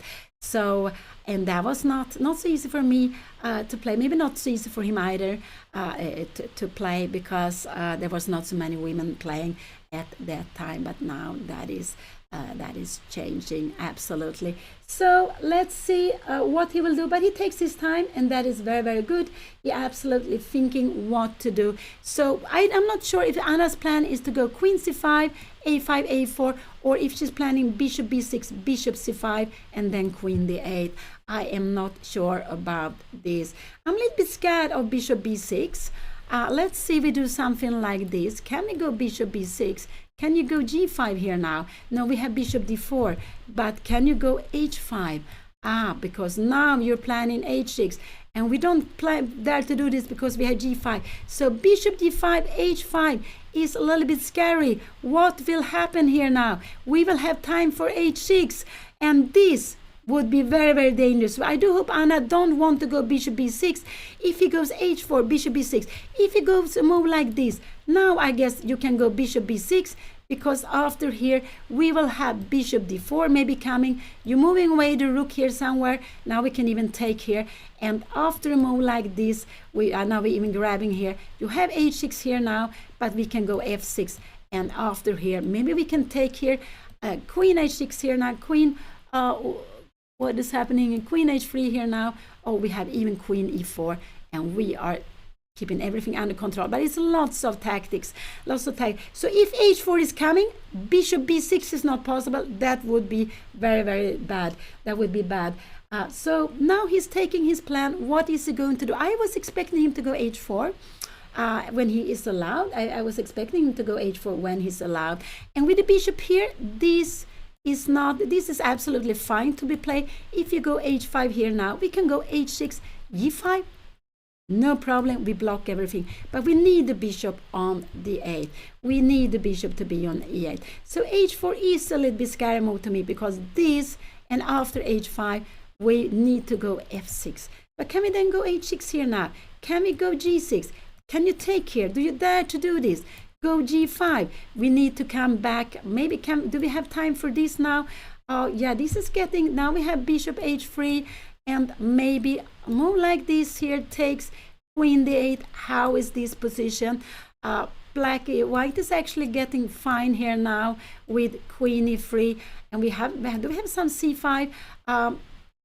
But it's fine for both, but it's absolutely fine for white also, because you have some activities coming in here. You have some activities. Maybe c5 is a plan soon also. So let's see. Good back. This is very, very long. It's very, very long. So now he takes time. But I expect him to go h4. This is what I expect him to do here now. I think this is just a little bit goes together. And if he goes h4, Anna needs to stay with the bishop here. Otherwise, h5 is coming. So after a move like this, yeah, she can go bishop e6. But I like queen c5, planning a5, a4. And if you do, I don't know what you can do here. You can go h5. No, we go h6. You can go g5. But after g5, remember, we can even go f5. Putting pressure here. And if you take here, wow, we take with the bishop. This is stronger, because now we have lots of pressure here. Not even the g file open, and we have threatening things here. This will be very, very good. Maybe we go e4 also. And actually, what we're threatening more than anything else is to take this, and if it moves away, yeah, we will jump in here with knight d4. Let's go back. Let's go back.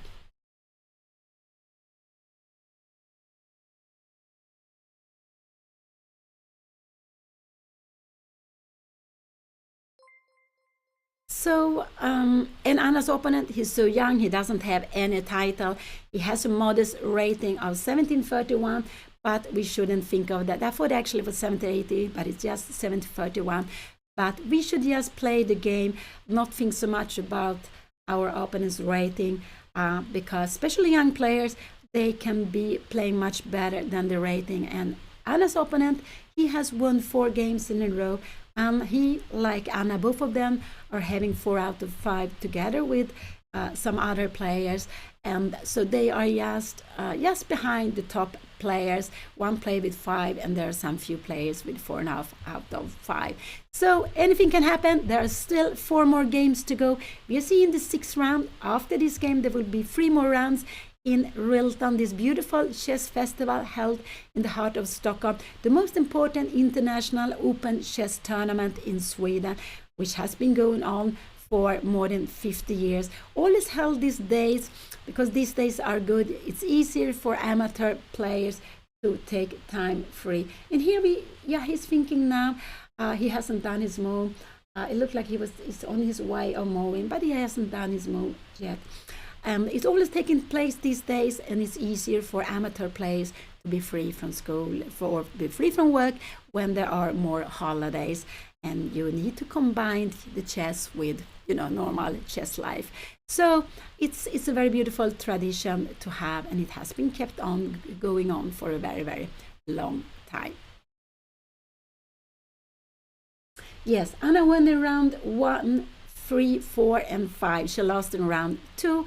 Her opponent won in round 2, 3, 4, and 5. So he has 4 in a row, and that's that's very, very impressive. He has won against players on 1900, much higher rated than himself.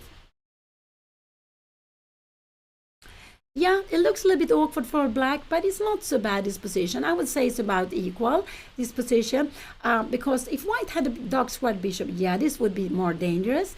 because white has, look at all these pawns, almost all of them are on light square, so this bishop is passive.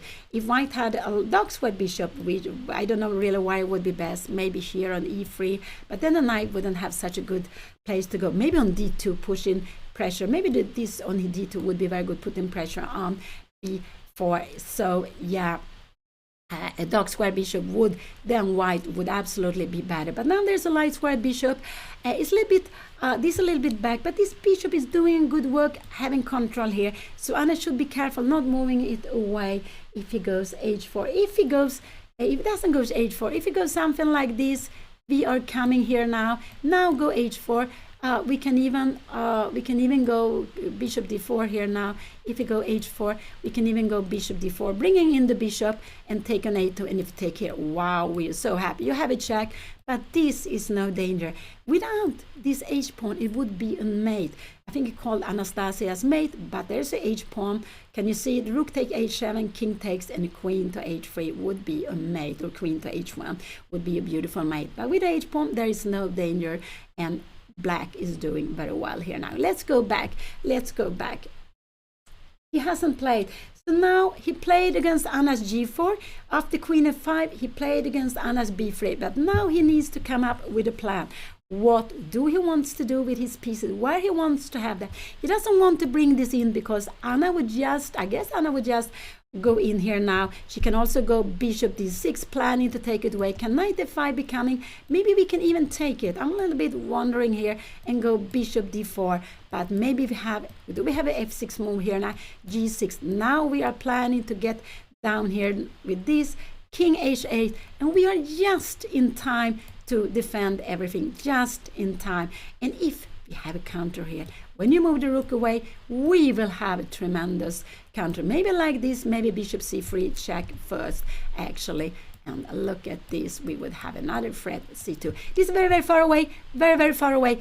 But he will not move the knight, absolutely not. He's spending some time. I think it's like 20 minutes. I think he spent 20 minutes, quite a lot of time, but I think this shows strength when you're so young, that he is able to think, is able to looking for plans, and I'm very impressed by that he doesn't play so quickly. Maybe when you're young, you want to play the first thing you are thinking of, but no, he is taking his plan, he's taking his time, he's looking at different ideas. And yeah, that's very good. You know, he's, yeah, as I told you, he's only 12 years. He's becoming 13 this year. He's born 2012, and he is there with 4 points out of 5. Very, very impressive. But also Anna is having 4 points out of 5. I'm very happy for that. And she is fighting, she's showing, she has plans here now. I'm not sure if her next move will be queen c5 or bishop b6. I do just hope. It depends on what her opponent will play. Yeah, the young player can go up very quickly. They are playing with k40. Anna is playing with k20, so she goes up half as quick and goes down half as quick. I am playing with k10. And I think I always play with k10 because I think it was a different system when I was young, long time back. So I'm playing with k10. So Anna's rating goes up and down to double as fast as me, and this young boy, his rating goes up and down 4 times as fast as mine rating do. And yeah, that's a system they have introduced some years back. I'm not sure when they did it, and I don't know exactly the different rules, how it works, but I think if you reach 2,300, could it be 2,300, then you will go down automatically to at least k20, or is it k10? I'm not sure, but it will absolutely change there.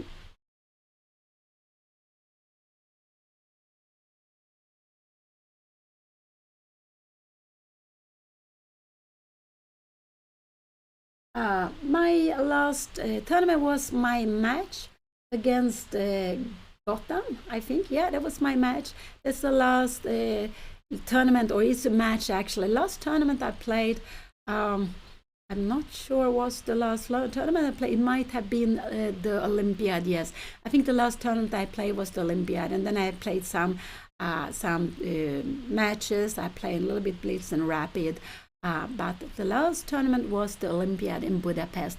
And Olympiad is one of the most beautiful tournaments to be held, where you see the best players in the world, but you see also players who are amateur players, and you see players from the whole world.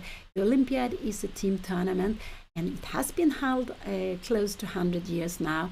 And you have an open section, you have a women's section. So you see female players playing, of course, in the women's section, but also some female players in the teams in the open section.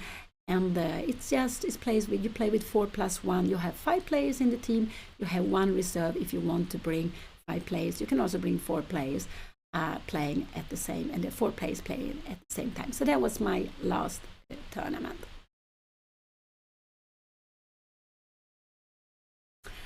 There's no men-only section any longer. When I was in the, if you go back maybe 30 years, maybe a little more, it was more called, I remember it was called, named the women's section and the men's section in the Olympiad. But even if it was named men's section, women could play in that. So I was actually playing for the open team during the years 1990 and 2000, open for the Swedish team with the men during 10 years. So of course it always has been, not always, but it was named men's section, but women could play that. But if you go back a long time ago, women were not always welcome to the chess clubs. I'm not sure if they were always welcome to the chess tournament. And I actually heard a story about the woman winning a tournament with boys, and when she won it, they didn't want to give her the first prize because she was a woman. So that was very, very, very strange to hear. But no, now we have open sections and we have a women's section because there are still very few women playing chess. But the number is increasing. I'm very happy to see that. This is a little bit my dream, to have about half of all players being female. And so it will be more balanced in the chess world too. So he's taking time. He has been spending like 20 minutes, a little more than 20 minutes, maybe 22, 23 minutes, I believe, or is it 20 minutes on the last move. Thank you so much. Thank you so much. I think there were some subscriptions. Thank you so much. And on the side, you see they are having this white paper. They are writing down the score sheet. His opponent is still thinking, taking his time, and that is absolutely impressive. It's very good to do that, to try to find the best plan, try to find good moves.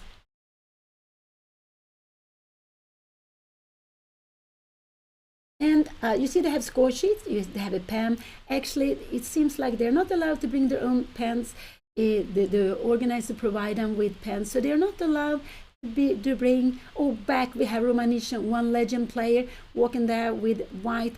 He is he's born 52, so he's still playing chess. He's a legend player from Ukraine.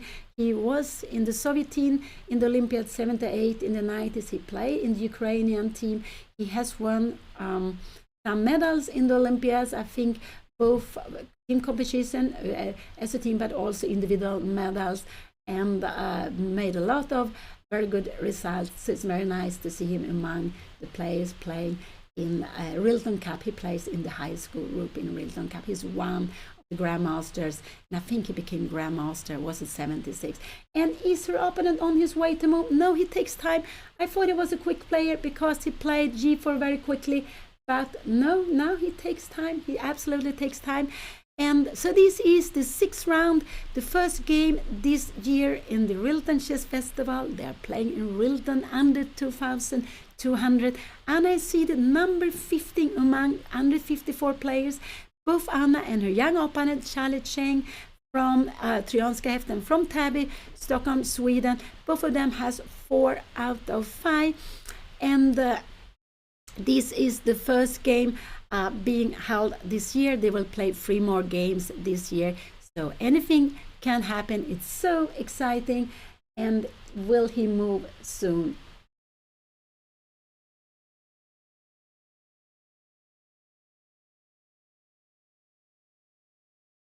And you see the playing hall, you see some players walking around, and that is absolutely allowed. When you play classical, you're not forced to sit all the time. You can absolutely go up, but you have to stay in what is the playing area.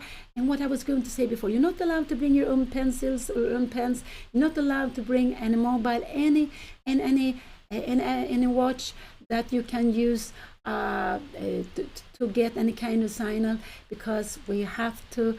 It has to be yourself who playing the game. Of course, it has to be. If you're doing well, we can be proud of ourselves. So of course, we cannot get help from anything else. That is not fair, and that is not why then we cannot be proud of ourselves. So of course not. But so it's how it works. When you go into an official tournament, they are checking you. It's a little bit like when you go to when you're in the airport and they're making this control. It looks a little bit the same in the official tournaments and also here in RILTON, the RILTON Chess Festival.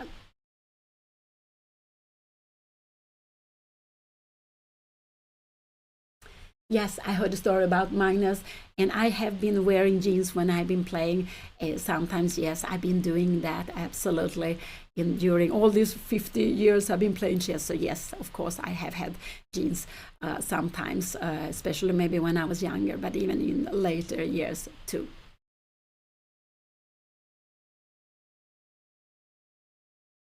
So Anna is having 4 out of 5. She won the first game. She lost the second round. She won the round 2, 3, 4, and 5. Her opponent, he lost the first game, but he won the rounds number 2, 3, 4, and 5 against player with more than some little less than 200 points more than him, some more than 200 points more than him. So it is, yes, very impressive by him. And both of them are thinking, both of them are taking time. He still has, Charlie Cheng still has 10, 11 minutes more time than Anna, and he takes a lot of time. I'm a bit surprised. I am a bit surprised, but he is looking for a good plan. What will he play here now? What will he do? I expected him to go h4. I expected him to go h4. I thought this was the idea, just to take a little bit grip of the dark squad here. But he's finding a plan. So the last two moves he has played was g4.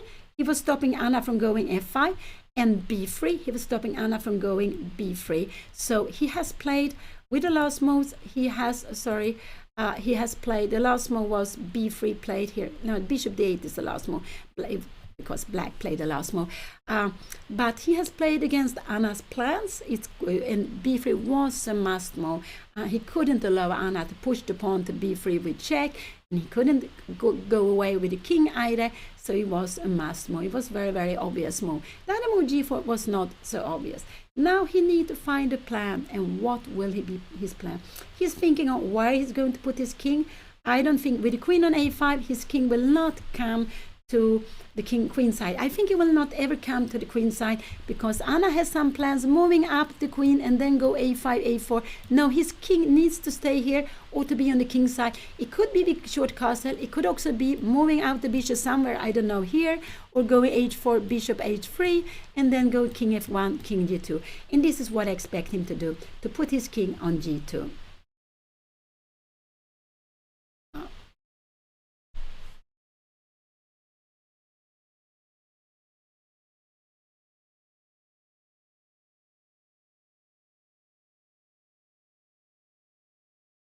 So yeah, in Sweden, yeah, we have a very young girl, Lavinia Valco.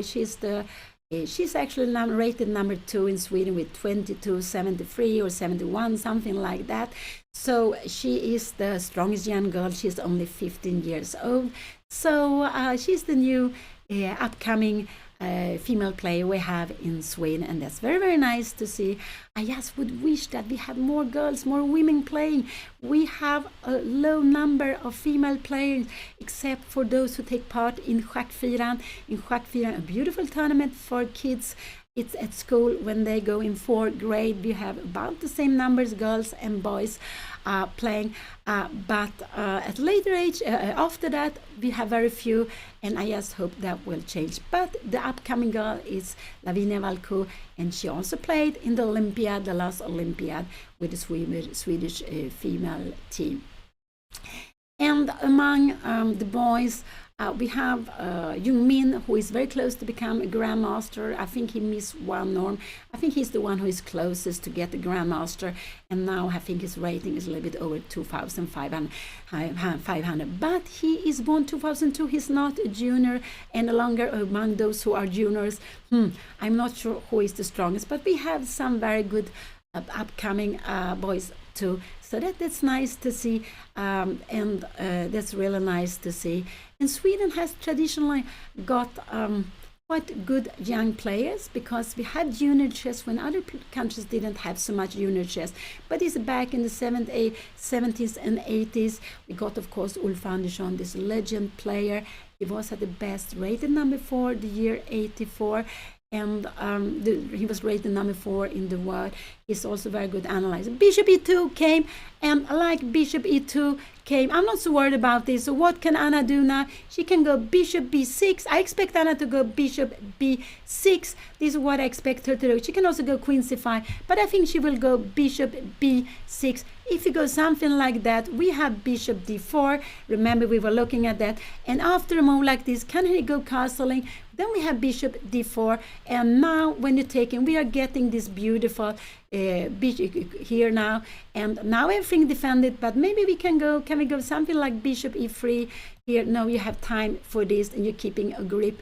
And maybe we will go something like Queen c5. We have some idea of going a5 and a4. I expect Anna to go Bishop b6 here. Now I expect that, because we're not scared of, remember, Bishop b6. We're not scared of a3. What did she play?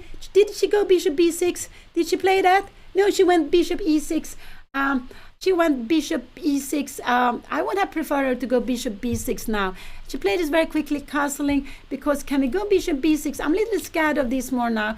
a3, b4, taking here now. Do we have, oh, we have Bishop d1. Oh, this is getting a little bit scary. Do we have some moves here? E take d5 here now. Can we go knight take b4? No, we are trapped. We need to go knight e7 and to get out with this. And how is a position like this? I don't know. So Bishop e6, she played it quickly. This was not the best move. I think he will go castling. He will absolutely go castling. And now I'm a little bit worried about Anna's queen. I think she will actually go Queen c5 here now. a3. Will Anna go a5 near her? And no, she cannot. This is not defended. She cannot go a5. So he will absolutely go castling. I think Bishop b6 would have been better move. Just to planning go knight d4. This would have been better move. But because after castling Bishop b6, a3 is a little bit tricky here now. a3 is absolutely a little bit tricky. We don't have time for this, because you have a take b4. And after a move like a3, you can take b4 here. Oh, sorry, not now, not in this position, sorry, not here. a3 now is not, can we do that? And b4 check here. We have Queen d1 here now, and we take on d5, you take back, and we can go even knight b4, because we are coming back here now. After rook a3, we will have, we take on c2, we take with check. So with the king on here, now I accept him to go. He can also go king f1, but that would be worse, because he's not going to play h4. So for him, I expected this way to go, but castling is probably better. He will get, because he gets the rook to be connected with each other. And if he goes castling, what will Anna do? I think she will go bishop here now. And this is the move I'm a little bit worried about. Is there any problem? She only have this move. And can he go like this now? Now there's no check. You have Queen d2. What will happen here now? Oh, what will happen after knight b6? We have Queen takes c2, knight take here, we have knight here, and we are actually winning. So there are some tactics, but this is a little bit scary. This is a little bit scary. This is why I wanted Anna to go bishop b6. And what will he do? I think he will go castling. I think absolutely he will go castling. And again, it will be a little bit scary if Anna goes bishop b6. And she needs to go bishop b6, I think. After castling now, can she be thinking of playing like this, knight d4?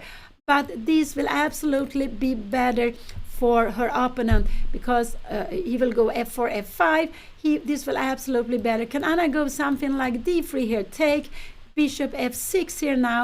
No, queen take d6. He will give an exchange. Wow, these are too many pawns. No, you're not allowed. He played castling. This was absolutely the best move, a very good move.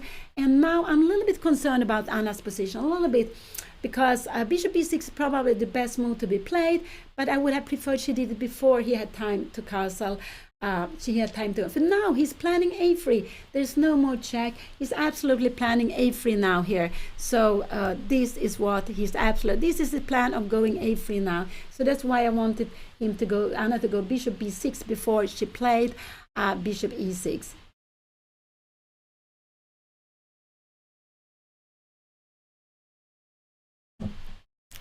Oh, so exciting, so exciting. I do hope Anna go bishop b6, but it's more scary when he has castle.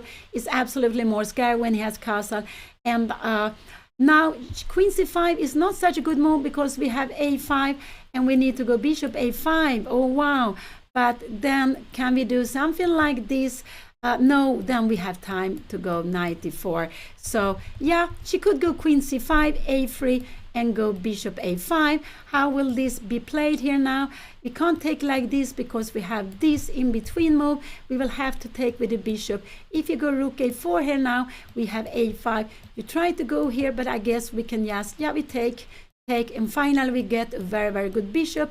We will be absolutely better here in this different color bishop pair, and the pawn on g4 is a step too far. It would be better on g3. This would absolutely be better for black. So queen c5 is maybe a move I would like to see on the board here. Queen c5 and then going bishop b6. Bishop b6 is absolutely possible, but there are some tactics then. But she needs to go out because a3 is coming here now.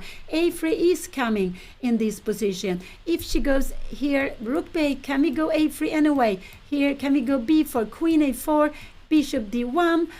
We always have this, and we have knight b4, because after move like this, we can come back d7. It's absolutely fine. If we position like this here, we are absolutely fine. Look at this bishop.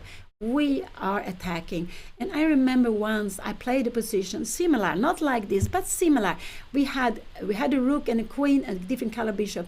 I got my bishop to c5 and put pressure here on f2.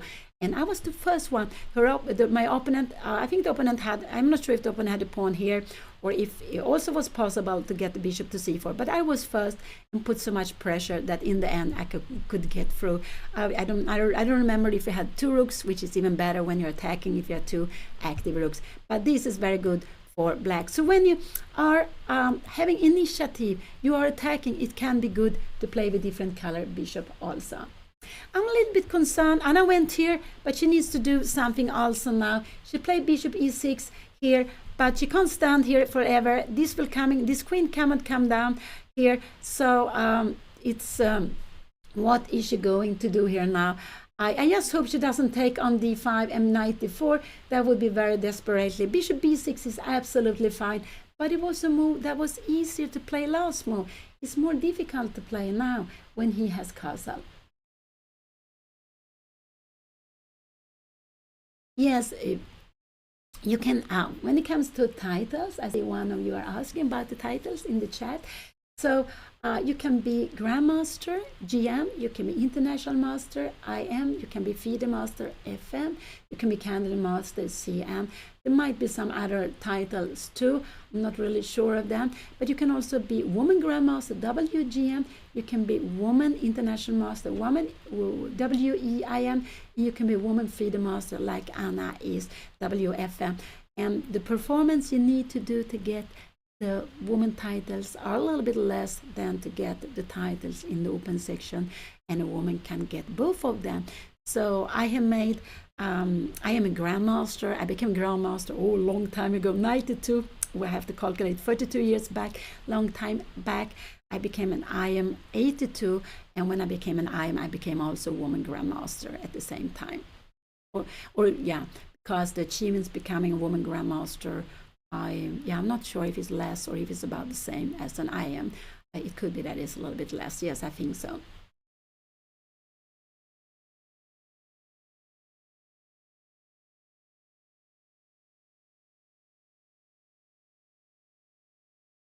Now Anna takes her time. She's down to 38 minutes. Now she needs to come up with a plan. She needs to come up with a plan. And I want her, queen c5 is fine. I want her, queen c5 or b6 is, or bishop b6 is still fine, but it's more tricky to go bishop b6. And he made a good plan. He just developed the bishop. He didn't know where to put it. He decided bishop e2. He defends g4. And so I would have wished that Anna would have gone bishop b6 last move before he castled. But still, it's still a good move, but a little bit more tricky because he's planning a3 and b4 now.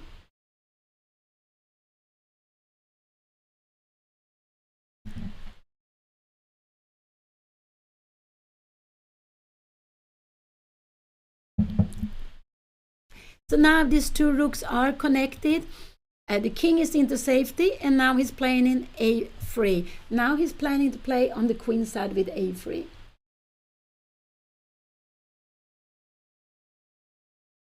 Yes, if you are an IM as a woman, you are also a woman grandmaster. Then you've also made a result becoming a woman grandmaster.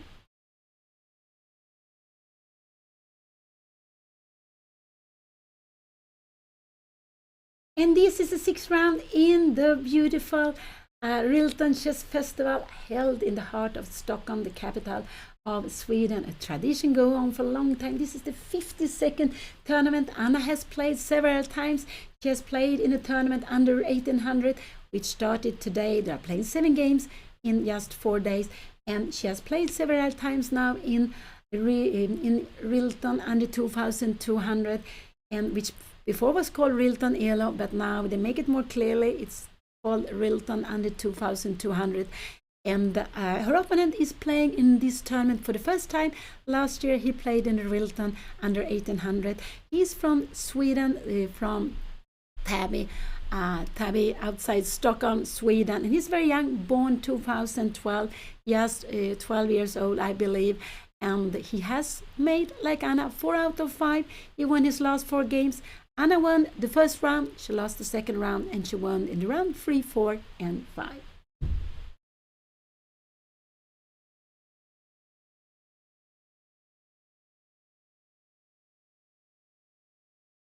And it's very impressive that both of them are sitting. We know Anna likes to sit when she is playing at the board. She likes to sit at the board, but also that his young opponent is doing that. And that is quite important if you can do that. But of course, we are all different. Some people play quickly, they prefer to go up, and you have to find what is best for you. But anyway, I'm very impressed that he is so young and he's sitting at the board. So the moves I would like to see is either bishop b6 or queen c5. This is actually the moves I would like to see here on the board now for Anna. You can also go bishop g5 if she wants to.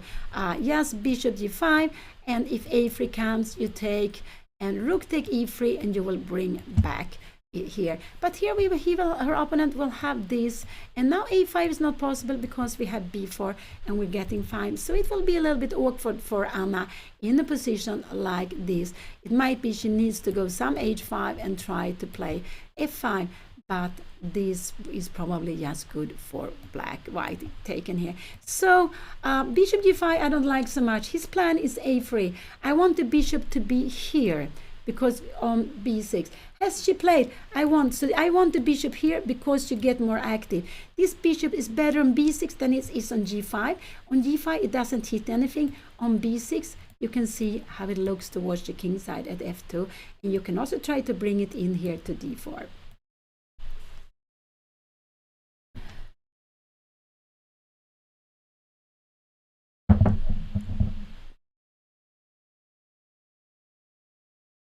So they have been playing for 2 hours. They started at 2 o'clock p.m.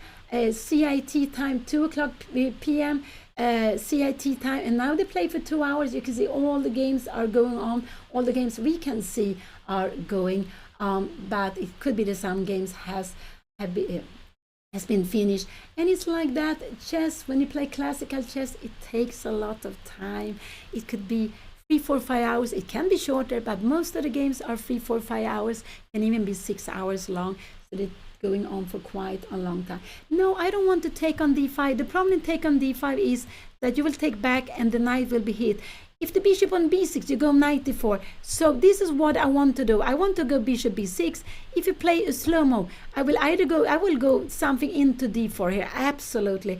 I will go in with something to d4. I could even be planning this. Maybe this would be helping the opponent because you have rook c1. And okay, we will take this pawn, but you will bring in the rook here. You try to control like this.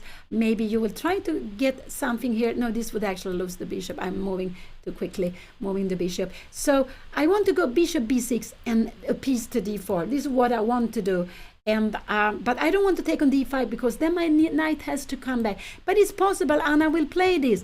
But after a move like this, we will have maybe knight d3, knight d6, we have knight c4, and the queen has to come down Sarawar, maybe like this. But we have, do we have rook c1? No, rook c1, we have bishop g5, rook c2, and maybe we will put it in here now.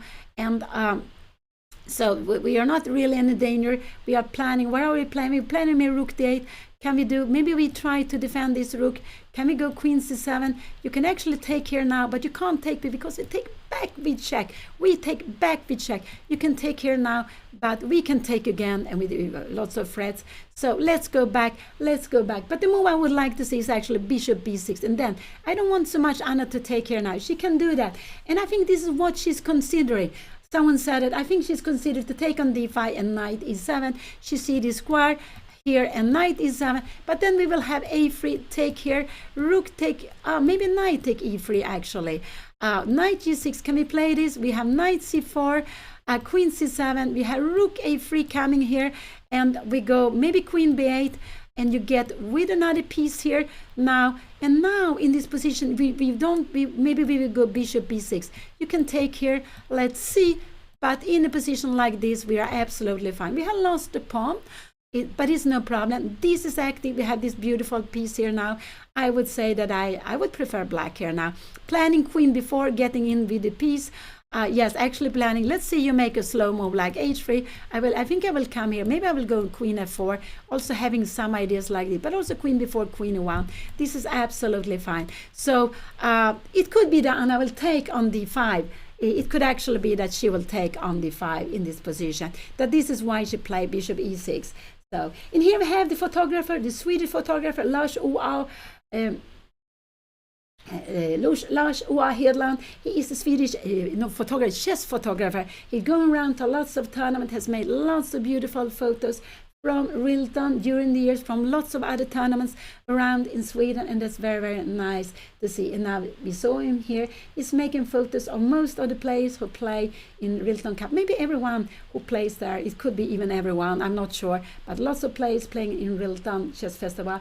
He makes photo of, so it's quite very, very nice. So Anna, you can see she's playing in her own hoodie with the dark color and yellow on the back. And there's a new collection coming out just today, a new merch today. So if you're interested, go to Pia Cramling and you will find more about it. You will absolutely find more about it there. And Anna play against this very young opponent. A little bit worried about Anna's time. So what is she thinking? She's absolutely thinking of this move. Maybe she's thinking on bishop b6, queen c5, but taking on d5 and knight e7 could be coming. This is absolutely fine. But if he takes whatever he takes back, is this better to take back knight d7? He will have bishop d3. I think so. And if Anna comes here, will he take here now? No, then she can take back. Even if he gets this here, Anna will have rook f4. You see, this pawn is too far away. So she can go here. But can he go maybe queen f5 to stop Anna to go further? I don't know. Could he then go e4? Taking here, we have bishop f6. Go away with the rook, and we can take a pawn here now.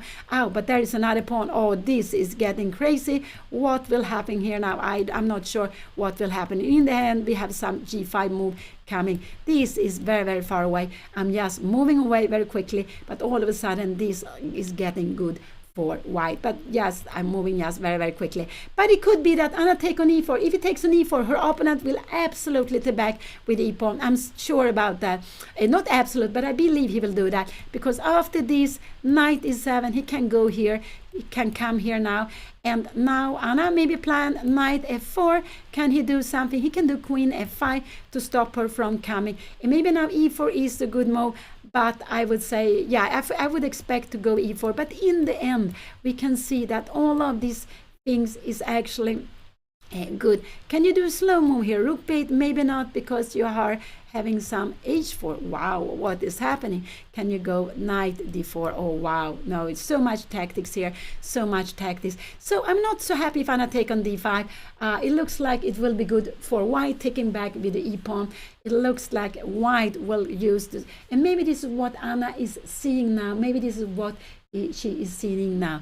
Anna's opponent, he is only 12 years old. He's from Trianska Hästen, a well-known chess club in Täby, just outside Stockholm. And he's only 12 years old. His rating is 70-31, but he has beaten higher rated players. All his opponent has been, I believe, higher rated than him. Yes, they have been higher rated. He lost the first game, but then he won 4 games in a row. And he, like Anna, they are on 4 out of 5. 4 out of 5. I'm getting a little worried about Anna's time, but it's very important what she plays here now. It's very, very important what she plays here now. I don't know this young player. I don't think I ever play with him. I don't think I play with him blitz or rapid or anything. I don't know him. But it could be I played something that I am not sure if I remember recently. No, not recently. I would remember that. But we have some young players coming up. I'm very, very happy to see that. And he's absolutely one of those, very, very young. And yeah, that's nice to see. Anna, she's getting into deep thoughts. Don't think too much. Anna, she's thinking over her 70 moves. I could see that she's slower. Could it be that this break of one day is a little bit more difficult to get back into the game? Her opponent has also been spending some time, but Anna has been playing quite slowly here now. She has been playing quite slowly here, I would say. And but it's like that. Also, her opponent played a new plan maybe Anna hadn't faced before. She finds this idea, but what is she going to do? What is she going to do with her bishop? Could it be that Anna is scared of a move like this? But I don't think this is a problem. A check here now. But after this here, we will just go king here. And there is absolutely no danger. Absolutely no danger, because we have rook g8. We are just having lots of everything more. This is absolutely no danger. We are just defending against the mate on g7. So this is not dangerous.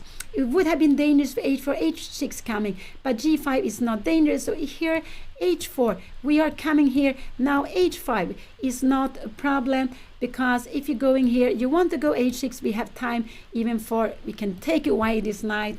Absolutely, just take away this knight. We are bringing in here, and there is no way that you can come here. You're bringing your queen closer, but we just go, we can even go back with the queen. There is no perpetual, nothing. It's just a rook up. This is the only threat you have, and we have defended it.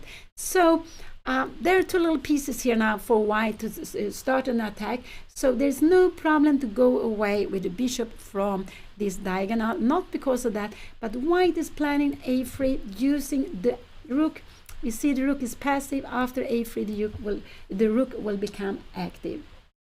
Her opponent always has double as time, so I'm actually a bit worried about that Anna playing slowly today. I just feel that Anna is not really back in the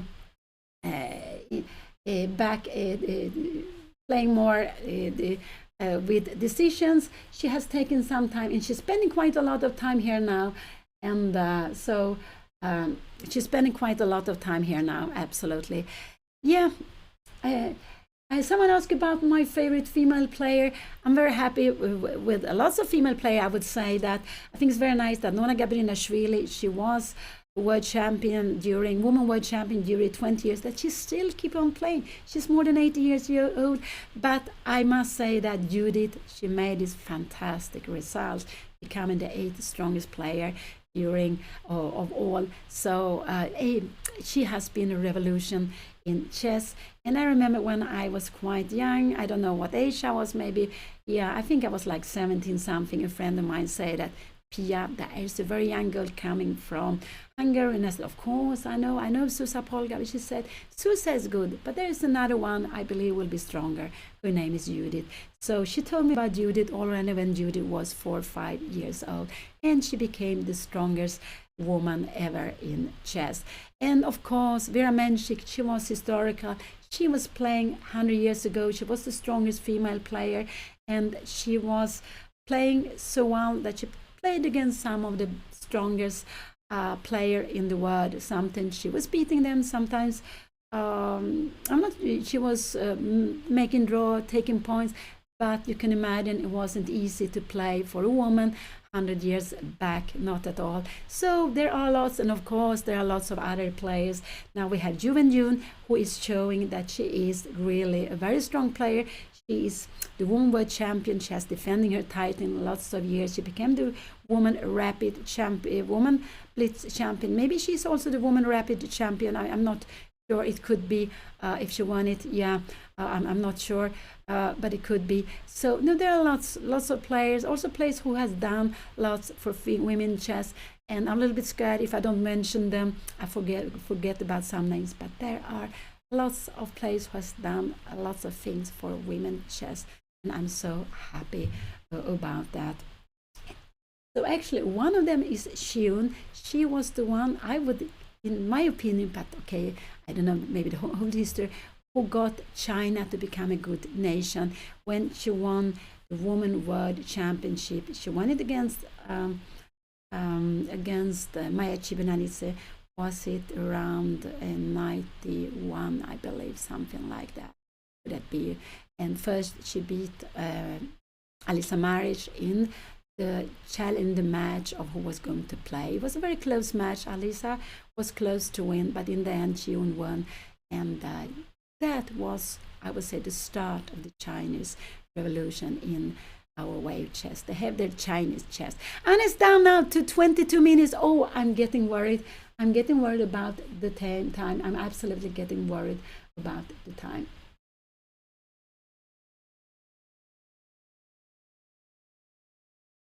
So Anna needs to make her idea. I do hope she doesn't go bishop d5, but it looks like she looks so much at the queen side. So I think Anna is planning to take on d5, but I don't like that.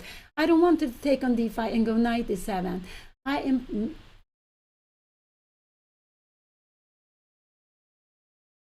Yeah, I can see that someone is writing in the chat about Charlie Cheng. He won the junior district championship for his age, 12 years old. So I've seen that he has made good results in the Stockholm area, and I know he's an upcoming player. Absolutely, we can see that also with his performance in RILTON Cup. Absolutely.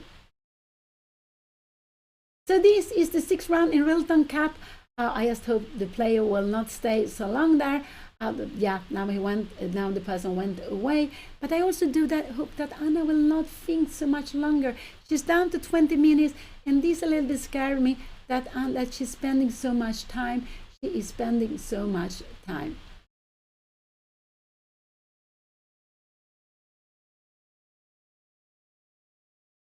And he is sitting and thinking. That's very, very impressive. He is sitting there at the board together with Anna. I must say that is very, very impressive. And now we will see, what will she play? Will she grab the bishop? What will she play? Not take on d5. Bishop b6, queen c5 are the most I like. She is on her way to play here now. Very exciting. And what will she do? But I hope she doesn't take on d5. But I think that was the idea with Anna playing bishop e6.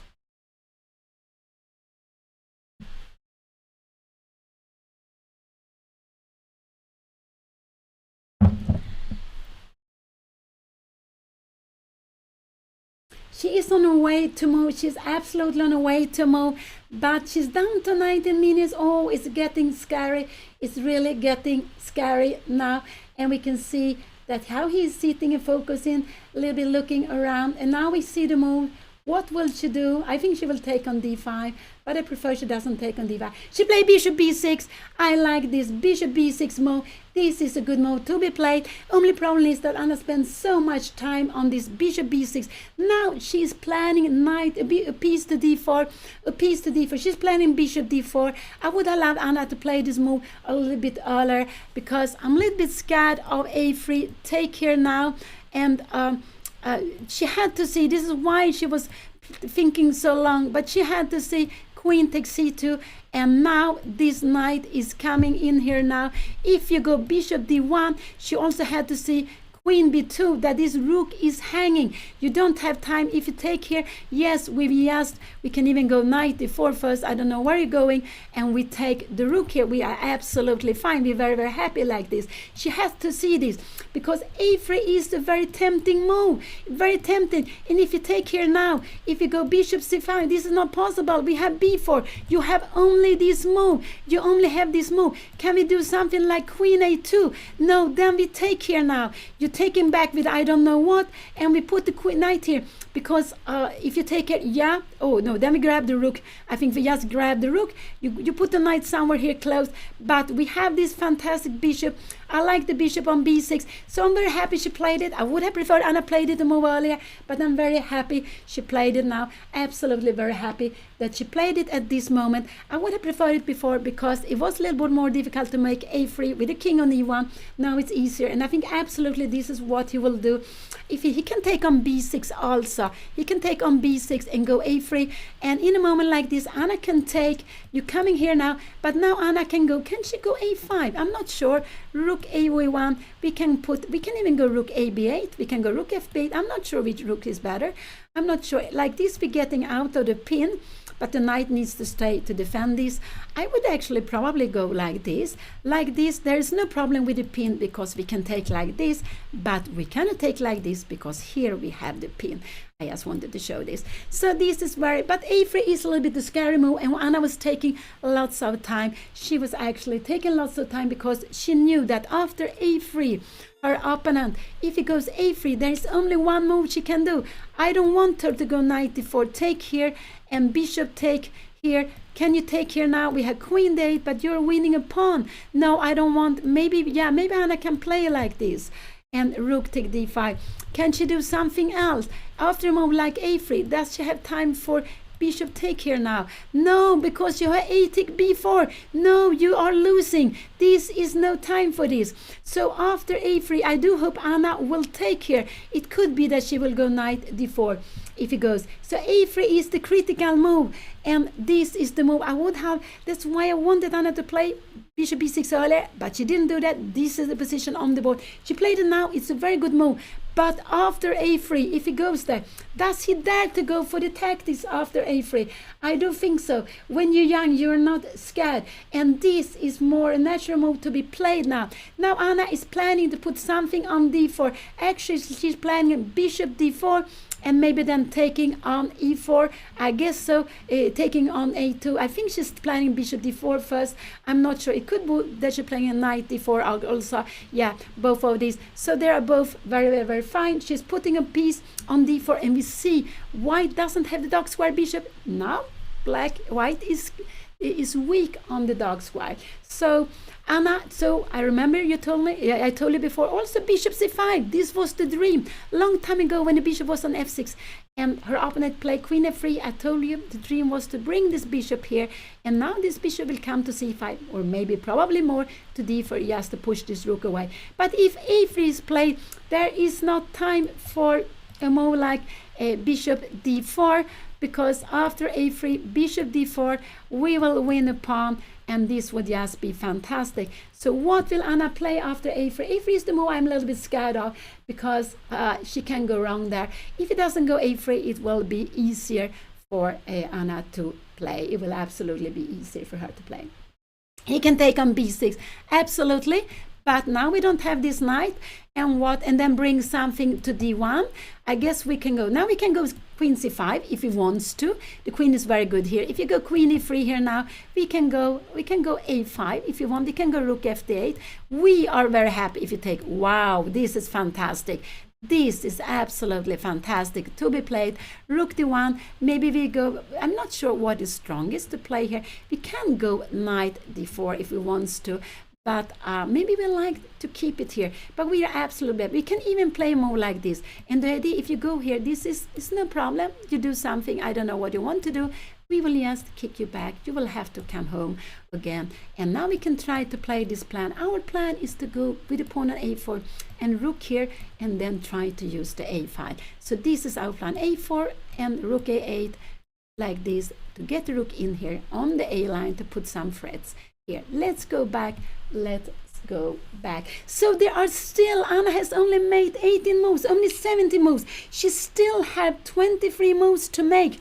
And she has just not even 1.5 minutes per move. She has less than 1.5 minutes per move. She has been spending so much time, and that is actually what is worrying me. Not the position on the board is absolutely fine. A little bit a3, yes. And I'm a little bit scared of a3. Will he go into these tactics? Will he do that? I'm not sure. I'm not sure if he dares to. But a3 will... it's a little bit scary, because after a3, this is the absolutely best move. After b4, Anna has queen d1, but you have bishop d1 here now, and now we can take here now. You cannot go, if you go somewhere else, yeah, we have time for knight d4. We can even play like this, but this is also fine to be played. You are better, but we have this beautiful move. So now this bishop is actually useful. Sometimes you can take on d5. Will he dare to go a3? I don't know. If he dares, if not, it will be very, very exciting to see. It will absolutely be very, very exciting to see.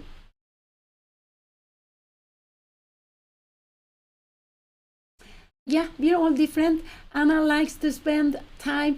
It's just a habit she has, like her mother. I also like to spend time. Anna is calculating lots of things. Sometimes she's calculating too much things. And so that's why she's spending so much time. And I can see that I think she is slower today than she was the last games. Maybe after the free day, it takes a little bit of time of getting into the game. But it can also be that it has been some different ideas here. She had to make up her mind how to handle her opponent. Surprised her, I would say, with queen f3. So she has been spending time before she find a plan that she was happy with. But she has been spending like quite a lot of time for most moves here, and she can't spend like 10 minutes for next move, because she has only 20 minutes left plus the 30 seconds she gets, and only when she has made 30th move, she will get half an hour extra. Her opponent is having just double as much time, 40 minutes. He's taking his time, and now he will move. It looks like he's going to go rook to d1. This is what it looks like. He's going rook f d1. What will he do? Will he take on b6? Will he go a3? Will he take? But he's on his way to move now. He is on his way to move. It looks like that. a3.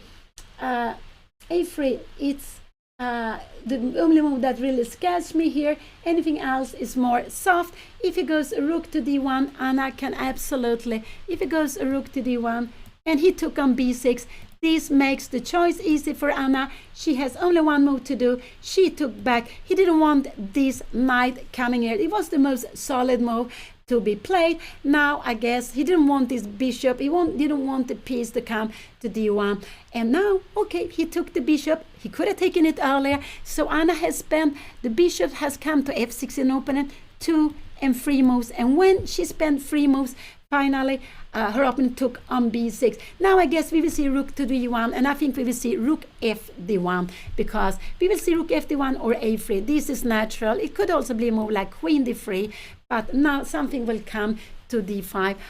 Could otherwise Anna go knight d4? No, I don't think she should go knight d4. I think she should just defend it. But this is a very pleasant position. Her opponent can also go queen e3. He can go queen e3, and if she takes, take with the pawn. Does he want to play this h4 here now? Does he want to play here like this, rook f d8? But I just want you to see that this is no problem. This is in the endgame. We put the king here on e3. Everything is defended, and we are having this plan. If you come here, maybe we can go a4. I don't know what you're doing here now. We will maybe take here. Can we bring in? We have to be a little careful. This is possible to play, because after the take this, we just take back. We don't take on d2. I don't think so, because we have this. Do we have this in between? It's a check. It was a check. It was a check. It's also possible. So what do I expect? If he comes here, Anna should just take. This is nothing to be worried about. She's coming here. She's put her king on e7. Remember, we will analyze position like this. This would be good for white. You have counter.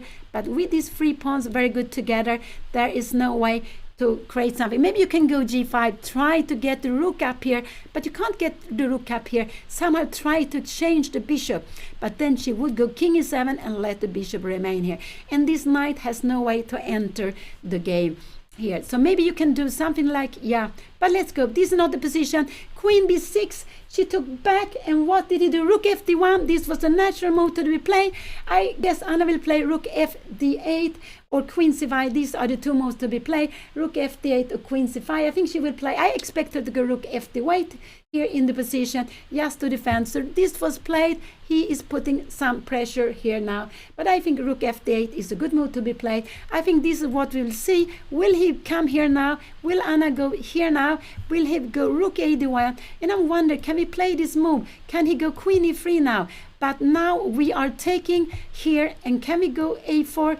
Maybe now this is not so good, because you're coming here. So in a position like this, we will actually lose the pawn. But this is what will be seen. He went rook fd1. If Anna comes here, he will absolutely play this move. Can Anna go a5? If it comes here now, Anna can go queen c7. And now will he try? I will actually see if we can go rook fd8. Maybe we go rook d3 here now, a5. We go rook d1 here now, queen c7. And if we try to make this king d2, we have a4, king here now. And we would actually take here, and we would go rook a2. Can we take this one here now? No, because we would actually just win something here now. We would actually just be like this, and in the end we win a piece. There is no mate here, because we have bishop take. It's very fine. So Anna shouldn't think so much. She's overthinking. Rook c8 or queen c5. She should just defend this absolutely. And has she played maybe? No, she hasn't played. That worries me a little bit. I think it's quite natural to go. She's down to 18 minutes. She's down to 18 minutes. She's playing. She needs to go with the rook fd8. This is rook a8. I don't want to see, because he can open the f line. Rook fd8. Could it be that Anna is worried about a3? But we can just take it. We can even go like this, in a position like that. We take with the knight. This is absolutely fine to be played. We are absolutely fine in a position like this. It's about equal, this position. Queen b6. If you come in like here, we can do different things. We can even go rook bishop d7. We can play. This is absolutely equal to be played. But rook f8 has to be played, or queen c5. But I prefer to activate the rook. This one is active. This one can become active if you play a5. This one is not doing anything. So rook f8 should be played here now. And I'm worried about Anna thinking so much. She's playing very slowly, and I'm not worried about the position, but I'm worried about her playing so slowly here now.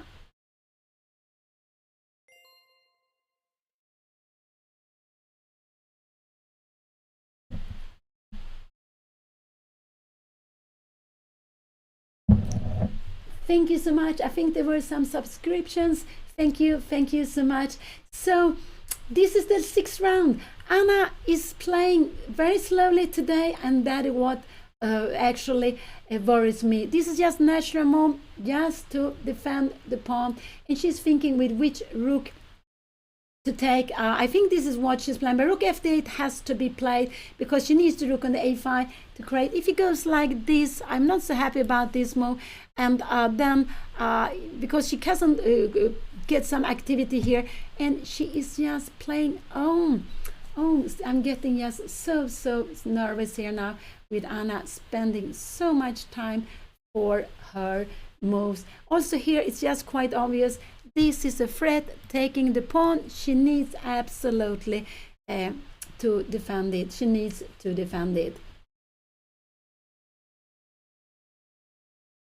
But I have seen it the whole game. Anna has been playing very slowly today. It's just, we have like that. Some days things just comes more slowly, but she will need to hurry up, and it might come. There will be more critical position than this when she will need the time. And she's spending almost 4 minutes now for this move, 4 minutes, and it's just quite an obvious move what she should do. Just to, and here we have it. I think it will be rook f8. I think we'll see it now on the board. I think it will be rook f8. But the only problem, it looks like she's grabbing the rook, and she is still thinking, what is she thinking of? There is no danger on the queen side, king side, no danger. Rook f8 is absolutely a fine move. If she needs, she can always bring the queen to e7 if she would like to. But rook f8, I don't know if Anna has some plan of going g6, f5. I don't know if this is why she wants to go without a rook. So again, she takes time, but rook f8 is the best rook to be played. She's not going to play g6, f5 because you open up for this bishop. These pawns are weak here now. You open up for the bishop, so no, we don't planning. We're playing in the center. We're playing with a5. These are the plans I would like for black to play. And Anna, this is the 19th move. Anna is thinking, oh, she's down to 14 minutes. And here we will see the move on the board. What will she play? She played queen c5. This is absolutely a fine move to be played. She played queen c5. This is absolutely a fine move to be played. After queen c5, I think we will see rook d3 here now on the board. I think rook d3. Will Anna go rook f8? Will there be rook here now? And in a position like this, Anna can go a5. She can also even go a move like this. And if you go queen e3, yeah, we can even play like this, and we can go rook d7, and we are keeping everything under control. This is absolutely fine to be played. Absolutely fine to be played. So after this, I think he will double rooks. He can go queen here, but I don't think so. This would actually make it easier for Anna. a5 here now playing this. So she played queen c5. She is planning, if you're coming here, will she go a5? I'm not sure. After this, we will have rook f d8. She can also go a4. Actually, this is a good move to be played. And here, wow, this is Anna's plan. Knight take d4, queen take d6. You have some threat. You can come here. We will go, yes, c5 here, and that is very difficult for you to get in the queen. So I think with queen c5, if he doubles rook, this is Anna's plan. a4. Can he now go queen here? We will have this taking here. Can we go rook a2 here now? If you take here, we will just take like this. But you have this move. I'm just wondering, queen take e3, knight take e3, and knight d4. What is happening? I'm not sure. I'm wondering also in a position like this, rook take d6. Can we go no this like this? But now maybe we can take like this. We will get no, not like this. We need to take, yeah, we need to take actually with this rook here and like this, but we are better because there are threats against this, and there is a pin. So queen c5 was a good move. Maybe this was the best move. I want to go rook f8, but maybe this is best move if Anna keeps on playing a5. She is planning now a5, a4, I believe. So maybe this was the best move. She spent some time. She spent 4 minutes. And it's possible that was the best move. She's keeping this option open. And this is stronger without the rook on d8, actually. This is stronger without the rook on d8 because she has this idea of going knight d4. She has the idea of going knight d4. So, wow. So exciting. This is the 6th round in the beautiful RILTON Chess Festival. They're playing in the group under 2,200. There are 154 players. And I see the number 15, her young opponent, Charlie Cheng from Täby, outside Stockholm, Sweden. He's only 12 years old, and he is seeded, I think he was seeded 131 or maybe 121. No, I think it was 121. He has low rating, 70-31. He is, I believe, the lowest rated player with 4 out of 5 because he lost the first game. He has won 4 in a row. Anna, she won the first game. She lost the second, and then she had won 3 games in a row. So both of them are on 4 out of 5. There is one player before this game with 5 out of 5, I know him very well, Balder Pettersson. He is also from Stockholm. He's quite young, 23, I believe. And he was the only one with 5 out of 5. He was actually the highest rated player in the group, 2197, with a little more rating. Maybe he needs to play RILTON Cup, but he's played in RILTON under 2200. It's actually his first tournament, I think he said, in 2 years. Very nice to see him back in chess. And then there are some 3, 4, 5 players, maybe 3, 4, 5 players on 4.5 out of 5. One of them is Anna's opponent, who beat Anna in the second round. Sajar, maybe, I'm not sure how to pronounce his name, from Germany. And then we have a big group with 4 out of 5, and 2 of these players we see here, Anna and her very young opponent. And the other players sitting behind, they are also from RILTON under 2200, but I do not know their score. I don't know. Here we see her opponent will play. I expect him actually to go Queen E3, maybe. Queen E3, I think he will go, but then Anna can take, or she can go Rook FD1. She can actually go A5 also. After Queen E3, she can actually also go A5. We are not scared of this to take back Rook D6. We can go Rook FC8. You can come here, but this is absolutely only one little careful. If you take here now you have to go King F8. You cannot play this because this would be the end of the game. Always look up for this mate on last rank. So he played, what did he play? He played Rook D3. Now I like Anna to go A5. I do like Anna to go A5. I think this is a very good move to be played. Just A5. He went Rook D3. He wants to go Queen E3, Queen D2. This is why he wants to triple here. This is his idea. But I like A5 now more than Rook FD8. This is what I like. I like A5 here. After that we have this. After that we have A4, and if you come here now, we have Knight D4. Wow, we have Knight D4. Maybe we even can take on B4 first, and then go Knight D4. This is also possible to be played. And when you take, how is the position like this, Knight to take D4, I would say this must be better. If you come here now, we will just grab this and we would be better. The Rook is so much stronger here, so much stronger than the Bishop. Even if you have 2 pawns, this pawn would be better on D3. So he played Rook D3. He was just tripling his Rook. I would like Anna to go A5. She can go Rook FD8, but I don't like that so much. And this was my plan before, but Queen C5 was a very beautiful move. It was stronger than what I wanted to play. I like Anna to go A5 and then to go A4. This is what I would like her to play here now.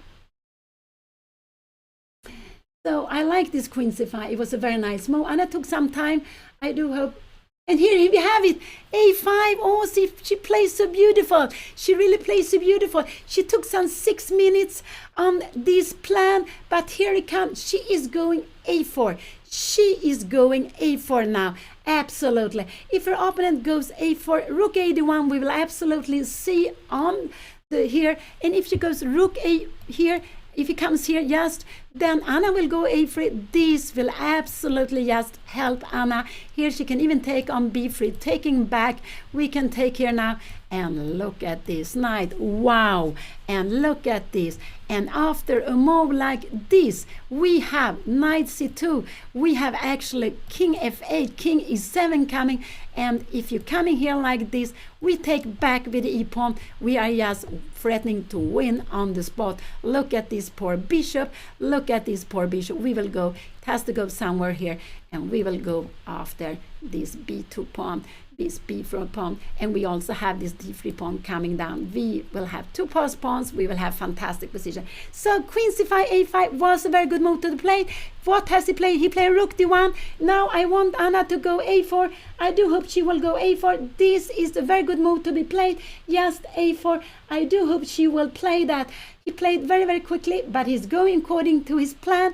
And we remember, it's better to have a plan than no plan at all. I don't want Anna to go Rook F8. It could be that she will play this, but A4 is the good move to be played. After this, she has this beautiful, beautiful move. This is no problem. And if you take like this, we take back. You take something like this, we take on B3, and we have even Rook A2. This would be, yes, winning. So A4 is a very good move. It's the best move for Anna to be played here. So instead of defending, this is planning to take on d6. We are playing activity, and after this we can go this beautiful move. You see the rook cannot take anywhere, so you will need to take on d4 somehow here. Maybe queen d3 is the right way to play, I'm not sure, but we will just bring in, we can go rook f8 also. If you take here now, you are getting into pin. This pin is a little bit scary to be held.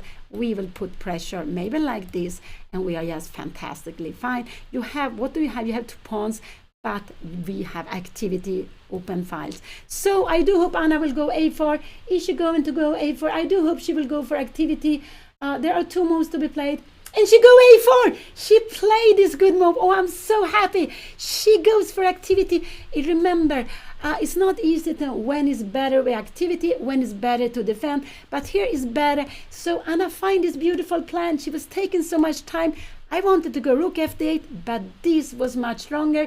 Queen c5 and a4, such a beautiful plan Anna is playing, because here is better not to have the rook on d8, because there will be some ways of exchanging rooks. So now if he takes on d4, Anna will have knight d4. His rook will be trapped. His rook will absolutely be trapped. So if he takes, and what can he do here now? I'm not sure. He can play a little move, slow move, rook d2. He can come here, but this would not be so good. I just think that we will go for activity. We have this move here now. Now we can take here now. You need to take with a knight, but now we have, wow, we have this beautiful knight d4, and you cannot take like this, because after that, bishop d3, rook c3. Yes, you get equal pawns, but we have bishop g4. Wow, what is happening here now? And we have rook d8. It's a pin. We threaten mate like this. We will probably go h5. Just do like this, and we are picking up the bishop. And look at this pawn, and e4 is in the way. You don't have bishop h7 winning the rook. So the pawn on e4 is in the way. It's just bothering white. And we see, look at this bishop. 1, 2, 3, 4, 5 pawns all on white. They would be better on dark squares than on light squares. So Anna go for activity. What will he play? The position is about equal, but I like very much that Anna goes for an active idea. I didn't find that before. She find it, but she took some time. I was getting nervous with time, but this was right. She's down now to 12 minutes 43 seconds. She has made 21 moves. She still needs to beat 19 moves. So Anna is having she's having a little more than one. She's having a little more than a little more than 1 minute per move. Not so much than that. A little more than 1 minute per move. So it's not so much time, but it's so exciting. So exciting. Anna's ELO rating is 2043. She actually got 9 more points on the January list, but the rating you can see here is from the rating they start with in the tournament. And when the tournament is held over 2 months, it's actually held over 2 years, 2024, 2025. But they will play with the rating they have when they started. It was 2043 for Anna. It was 7031 for her young opponent, Charlie Cheng, only 12 years old, from Täby outside Stockholm. And I don't know his rating now, 1st of January. I didn't check that.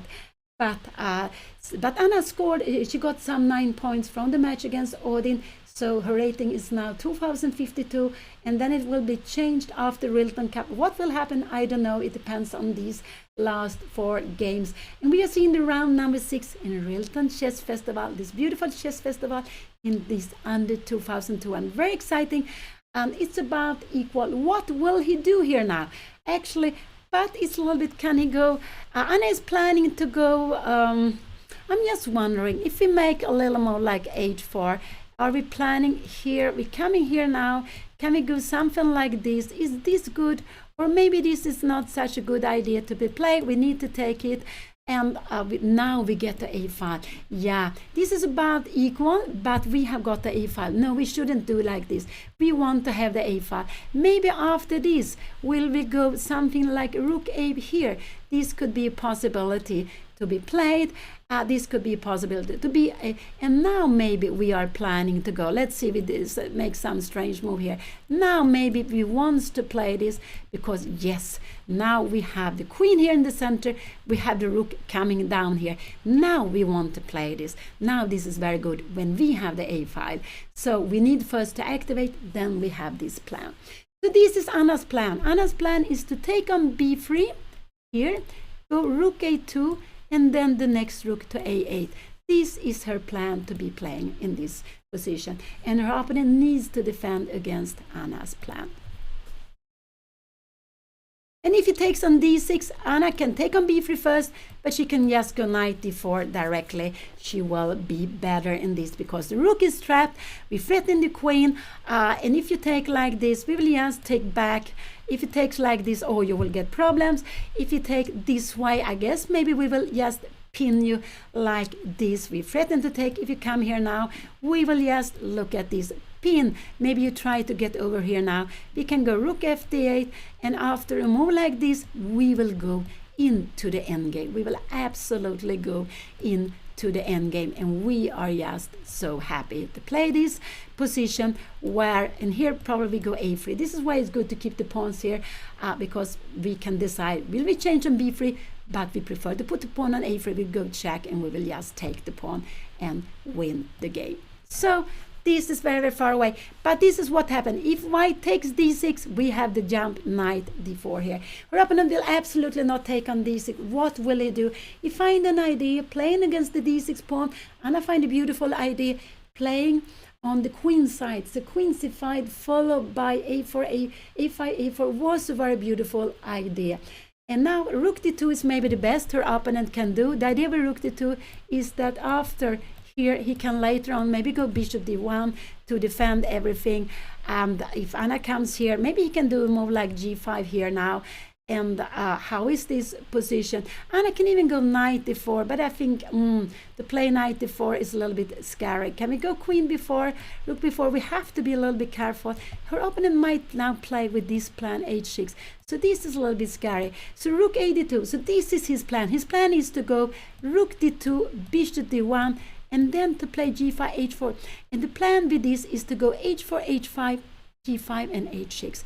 So if you go, this is actually his plan. So maybe Anna should go h6 in some moment. I'm not sure if she should do that or not, but he will not go h4, yes, but his plan is and keep the queen so he can play on the king side. So this is the plan. He can have an active plan.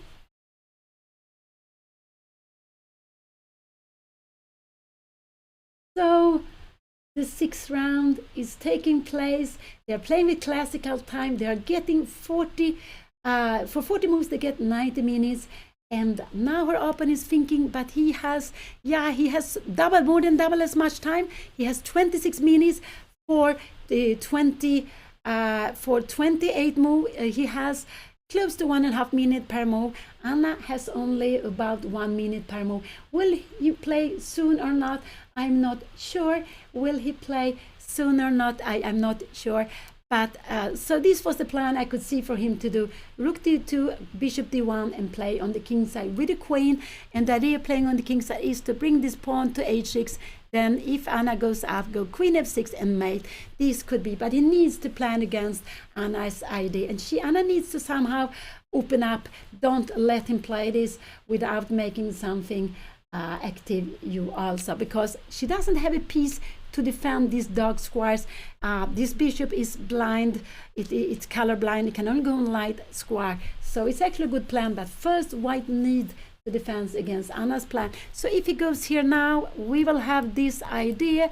We will come here, rook d2, we will come here. If you go h5, I think we actually can go on h6, but we have this beautiful idea. Remember, this is good. And if you go a5, we plan in h6, we can even go h6 here now. We can even go like this, taking here. You're coming queen f6 here now, but look at this move here. If you go king g2 here now, we have queen take e4 check. Wow, I forgot about this. Of course, you can't leave this pawn. Sorry, I'm just moving very, very fast. But I just want a little bit to show the ideas we have.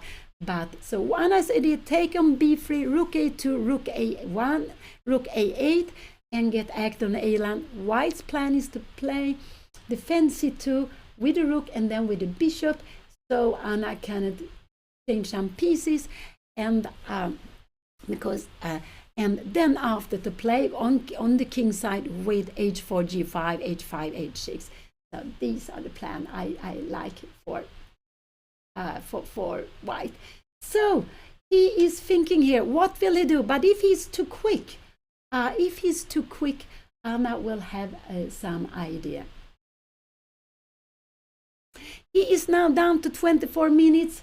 He see that if he takes on d6, knight d4 will become, he will get 2 pawns.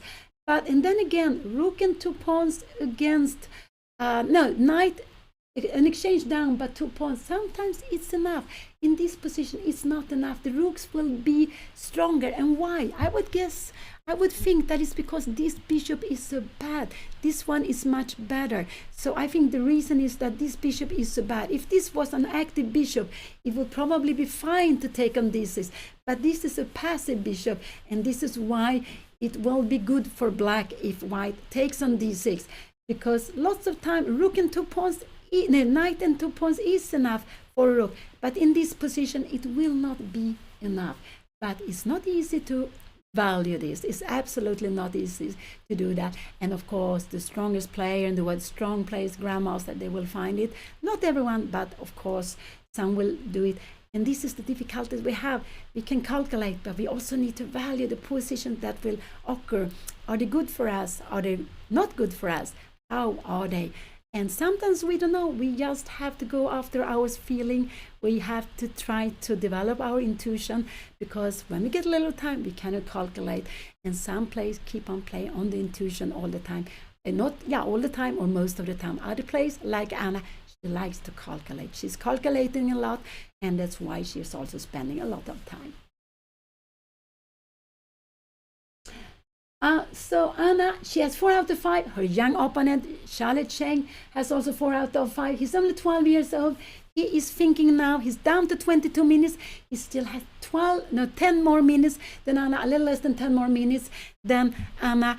And he is he's thinking, will he move soon or not? He's absolutely thinking of taking on d6. Will he realize that it's not so good to take on d6?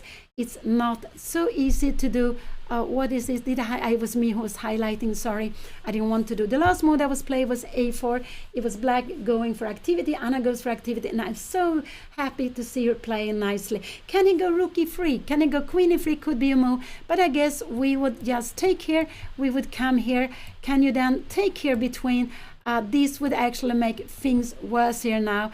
Like this, we are taking the line here. If you're coming here now, we will probably go knight d4. Oh, we have a pin. Oh, wow, you can't go it. We have a pin. This would just be winning on spot. No, you can't play like this. So queen e3, no, I don't think he will play that. I don't know what he will do. I just would say that I prefer this position now with black. But if he finds the good plan, black also has to be careful. If he finds the good plan that he can play on the king side, but first needs to defend against Anna's threat. It can also be scary for Anna. If he finds this, she has to defend against his plan. So but now he's down to 20 minutes. He's down to 20 minutes. I'm not sure how long time he's been spending. Could it be that he's been spending some 10 minutes for this move? Could it be like that? I think he has been spending close to 10 minutes for this move. It could be.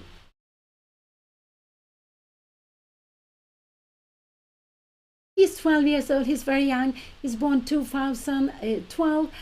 So he'll become 13 this year. I don't know when. I don't know his rating from 1st of January. I know he has 1731, sorry, from 1st of December. And that's the rating he's playing with in RILTON Chess Festival. And this is the first year he's playing in RILTON under 2200. He could have played in RILTON under 1800, but he's the upcoming player. He's having 4 out of 5 in this tournament. He's doing so rightly to play in this tournament. He's scoring very well.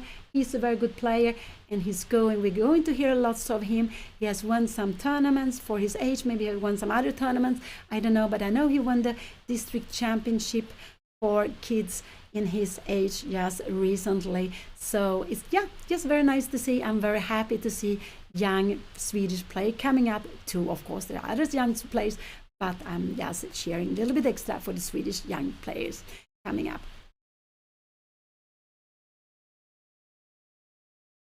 Oh, has he gained 117 points so far? I'm not surprised. So he has a fantastic rating. He has a fantastic fluent rating now, I would guess. Oh, wow. And also because the goes 4 times as quickly. But anyway, it would be like, oh, I have to like 30 points for me, winning 30 points for me. Wow, that's very, very much.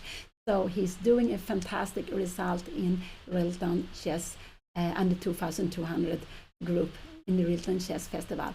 So they need to reach the control now of 40 move. After 40 move, they will have half an hour extra, but they need to make still 28 more moves. What will he play here now? He is maybe struggling to find a plan, and it's not so easy for him to find a plan.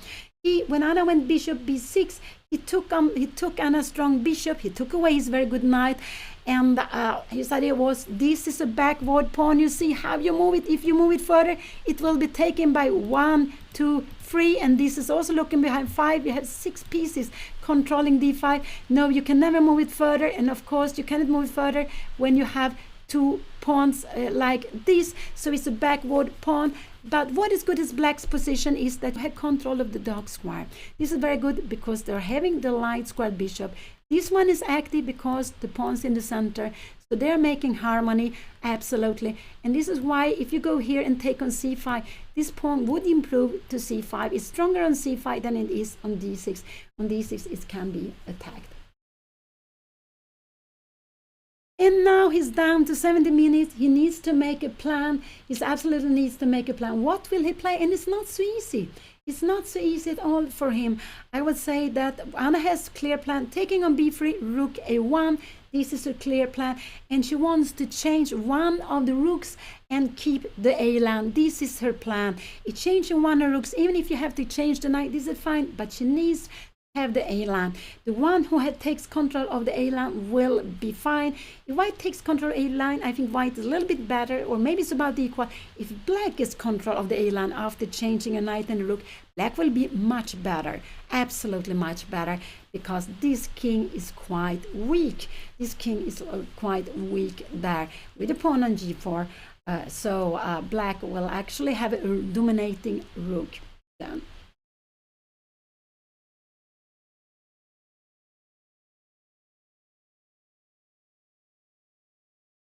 I think when you play tournaments, whoever you are, you should go for tournaments where you are happy, that you enjoy. I think this is the main thing. I'm very happy when I see women playing in open tournaments where we play all together.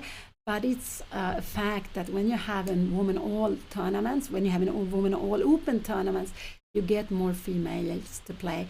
But the main thing is to find tournaments you're happy with. This is actually what I think. And you're always, when you're playing, you're learning maybe more when you play against stronger opponents. And there is a saying from a very famous Swedish chess trainer, Jesper Hall, that it's good to say, maybe it's not his, I don't know, maybe it's someone else who said it, but it's quite good to play against maybe half of the game against players with your own level, maybe 25% of the game against play with higher level, and 25% of the games against play with less rating. So I don't think it cares so much what kind of tournaments you find. As long as you're happy, you enjoy the tournament, you're happy to go there, you have maybe friends there, you have your social life there, or you are very, wow, I love to go and play there for a different reason, you should do that. So I think that's the main thing to do. But absolutely, I'm so happy to see more women playing in open tournaments, more women playing everywhere, and I'm getting very, very happy when I see women playing in the Olympiad, in the open class, and also of course in the women class, but in the open class, because I like to see more women there too. Now we can see her opponent is down to 15 minutes. He has just a little more time than Anna. He doesn't know what to do. He is thinking. I think he's calculating take on d6. You remember when we calculate, we start with the most forcing move. The most forcing is a check. No way to give a check. You have to give away the queen if you want to give a check. No, so there are no checks. After that is taking things. And what can he take? He can take on d6 is one. He can also take here and Anna go here, but then it will be much more stressful. Much more stressful. Let's see if there be some issue here now. Okay.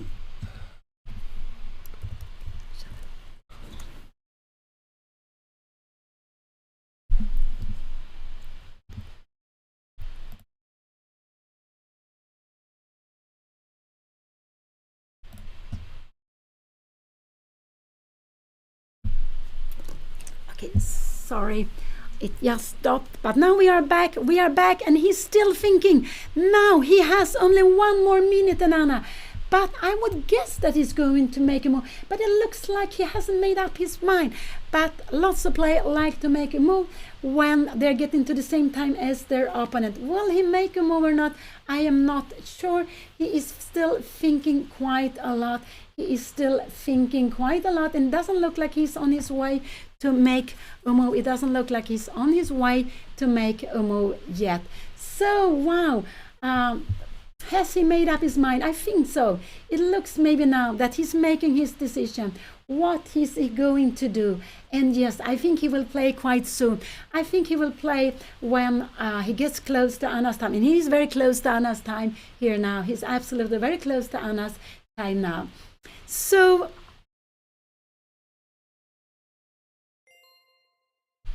they are having only 13 minutes for 28 moves. And he's struggling to find. Thank you so much. I think there were some subscriptions. Thank you so much. And very happy for that. Very happy. And let's see what he will do. What will he do now? He has been spending some 18 minutes, I believe, or close to that. He's spending quite a lot of time. And now he has even less time than Anna. He has even less time than Anna. Anna is on 4 out of 5. Also, her opponent is on 4 out of 5. Both of them are on 4 out of 5 in this beautiful chess festival, RILTON chess festival. And he's looking at take on d6. What more can he be looking at? I don't know. It's not so easy to know what to play here for him. But he needs to make something. Oh, I think there's another subscription. Thank you so much. And both of them, both Anna and her opponent, they have won 4 games. They have lost 1 game. This young player, Charlie Cheng from Täby outside Stockholm, he lost in the first round against Mikaeli, a well-known player, also a well-known player from Stockholm. And after he won 4 games in a row against players on 1900, different 1900, and he's winning lots of rating in this tournament until now. Anna, she has also won 4 games. She won in the first round. She lost in the second round, and then she won in round 2, 3, 4, and 5. So she has won the last 3 games. And then yesterday they had a free day. That was very, very worth free day. And I'm a little bit worried because I've seen that Anna played slowly here. Oh, thank you. I think there's another subscription. Thank you so much. And very, very happy for that, of course. But now her opponent is fighting. He doesn't know what to do. So he has been spending. Could it be close to 20 minutes? I think so. It's close to 20 minutes. Maybe there was another subscription. Thank you again for that. So, yeah, if he takes on d6, 94 is coming. She can take on b3 first and then 94. Whatever she wants, she can do. She actually can do. So after, if this will come, 94 directly, maybe it is better to keep the pawns here, not decide what you do with the pawn. You can take here also. Yeah, of course, if you take, we just take back. But this is absolutely very good. We defend the pawn. If you go something like this, we will take here now, and we will go rook a2. Look at this. This is a pin. If you come in here, yeah, we have another pin. this is just maybe you make like this, but we can go rook b2 if you want to. We can rook b8, everything is good. Has he played? Oh, thank you. I think it's another subscription. Thank you so much. So he is spending time and he doesn't know what to do, and I believe so. This position, when Anna finds this active plan, it is easier for her to play, but it's about level, but it's easier. She has a clear plan. She wants to take on b3. She wants to bring in the rook to a2, and after that she should go rook fe1, fa8, and then after she can planning of trying to exchange. So they will only play with the rook and bishop and queen, and if she has the a-line, she will be better. If her opponent gets the a-line, the opponent will maybe be a little better, maybe will be about equal, but the opponent will be fine. So you need to have the control. Oh, thank you so much. I think it's another subscription. Very thankful for that. Thank you. And now Anna she's still there, very focused, and her opponent has been spending so much time. What will he do? I don't know what he's going to do. He's looking for, but he will do now. He will absolutely have to play, and he played h3. Did he play h3? What did he do? I can't see. Did he play h3? Let's see. What did he do? What did he play? He played something. He played what did he play? I cannot see the move on the board. I think the live board doesn't. He played queen e3. Anna took immediately on b3. So he played queen e3. He immediately took here. And what will he do now? After a take b3, Anna will absolutely go rook a2. If he takes, he can take rook, take d6 here now. Anna can take on e3. He needs to take with a knight. Anna will go knight d4 here now. So bishop f1. And how is this position? Can we after that go somewhere here now? We have knight c5, and in the end we have knight e4. We are bringing away, and probably we can take on f2. If you try something like that, yeah, we can even take on g4. So queen e3 was it moved. Sorry, I couldn't see that on the board. And Anna took Emil on b3. What will he do? He's taken back on b3, and I think Anna will go rook a2 here now. She looks like quite determined. I think she will go rook a2 here now, but maybe she will think a bit. He did the best. He took back, and now we see Anna is on her way to move. Will she go this well here? And we hear CVT on the board, rook a2. Anna is threatening to win a piece. She is absolutely threatening to win a piece. Her opponent can go rook d2 here now, but if he goes rook a2, maybe this is the best move to be played. But this is not easy. Can Anna take here now? She could take, and then he can play like this. We can go rook d8.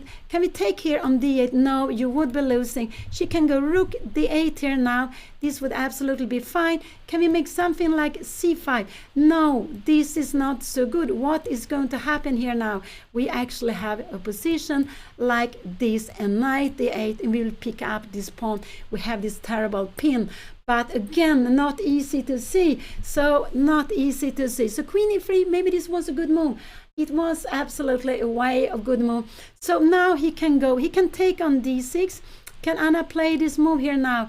This is actually not so good maybe to be played here. Here he needs to go somewhere here now.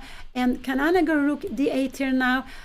Can we take like this? No, we have check here, and we would be winning on spot. No, what winning on spot like this? This would be winning for us. We can even go in another way, yeah. So let's go back. So what will he do? This is, oh, thank you so much for another sub. Thank you very much. And what will he play? He's down to 7 minutes, 7.5 minutes. So exciting. The best he can do is actually to defend the knight. It's possible he will take on d2. Then he's threatening here now. Then Anna, she can take here. He will absolutely take with the knight, and Anna can go knight d4 and bishop d3, and we have this position. And actually now she can come here. If you make a move like this, we actually can go rook d2. What is going to happen here now? And we have fantastic position. Oh, we have a fantastic position. What are you going to do with it? I am not sure. Let's go back. So he is under pressure. You know, when you're young, you normally want to change pieces, but he didn't change last move. And will he change now? No, I don't think so. He's playing well. I think he will defend his knight. This is what I think. It could be he will take on d6 also. I expect him to take on d6 or defend his knight. This is what I expect him to do. He's down to 6 minutes.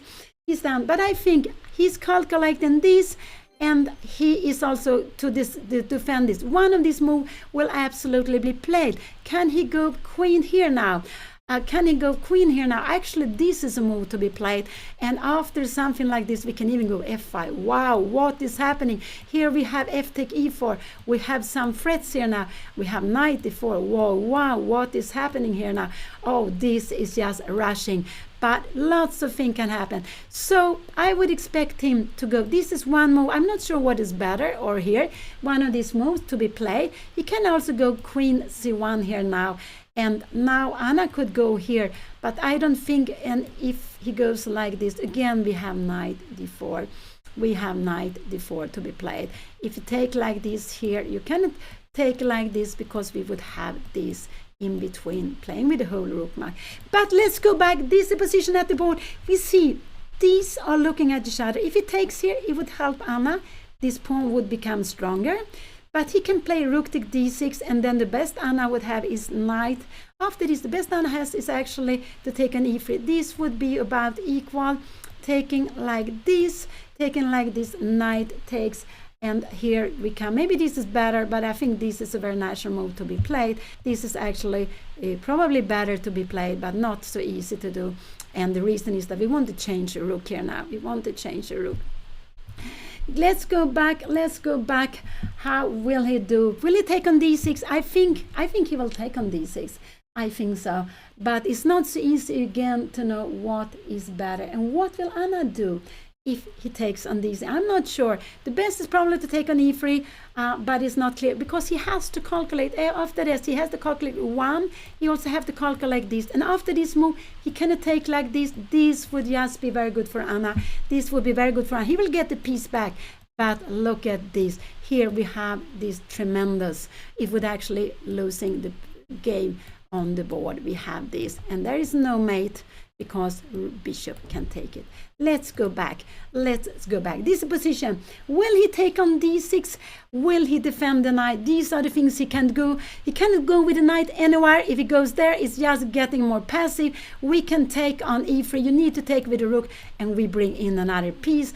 Or actually, no, we would go like this, and we would just win the knight. No, this is not possible to be played. Absolutely not possible to be played.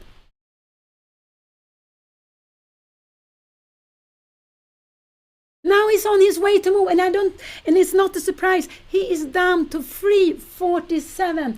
347. He doesn't have more time. He has 10 minutes less than Anna. All of a sudden, this time has been passing away. It has been passing away. Both of them are on 4 out of 5. He has. And he played rook take d6 very, very calmly. The best for Anna is now to take on e3. What will she do? I do hope she takes on e3. This is the best way. She will get in with a knight. Fantastic knight to d4. This is a dream knight for her to have. So I do hope she plays this, but it's not clear. He played the best. He played it very beautiful. I must say I'm impressed by him for being just 12 years old. And he took on d6 so calmly, so nicely. Anna doesn't have time to take here because the queen is hanging. It's not possible to play like this. He really needs to either take on e3 or knight d4. These are the two moves. Everything else will be worse. And the best is to take here. And why is this the best? And now this is a fantastic knight. It's a passive bishop to play like this. This is the best to be playing. And after this move, we go rook b2, and we are going after the pawn c5. I think we can go maybe rook c5 here now. Oh no, we have bishop a6. Oh, this is maybe not so easy. Maybe rook take b3 should be played after c6. We have rook c3 here coming. No, you have knight d5. Oh, it's not easy. This is not easy. So it's not actually. He played the best. I must say I'm very impressed. He played the best. Knight d4 or taking an e3. I'm not sure. I would say after this here, coming here, but Anna can actually play knight take b3 here now. This is absolute maybe the best way to play. Knight c5, and after this it's about equal, because there is a mate here now. Maybe she needs to do, can she go h5 here now? Maybe we can take it. Can we go rook d8 here now? We have like this, and after this here we have this move, and we are fine. But this we have to be careful, because we have this, and we have no bishop c2, and it is a pin here now, so we have to be a little bit careful. Let's go back. Here's position. So this was the good move he played. This was a very nice move he played. Anna has two moves to consider, one and to take here, and if she takes, he will absolutely take back with the knight. He will have a c pawn coming, and Anna here now needs to go knight d4, and he needs to defend this. Bishop d3 is what he needs to do. And now what is the best? This could be the best way of playing, and now she has bishop h3. Wow, but this is difficult to evaluate, and we have a mate. This is beautiful. So this, if he plays this, so this is what I'm hoping Anna will do.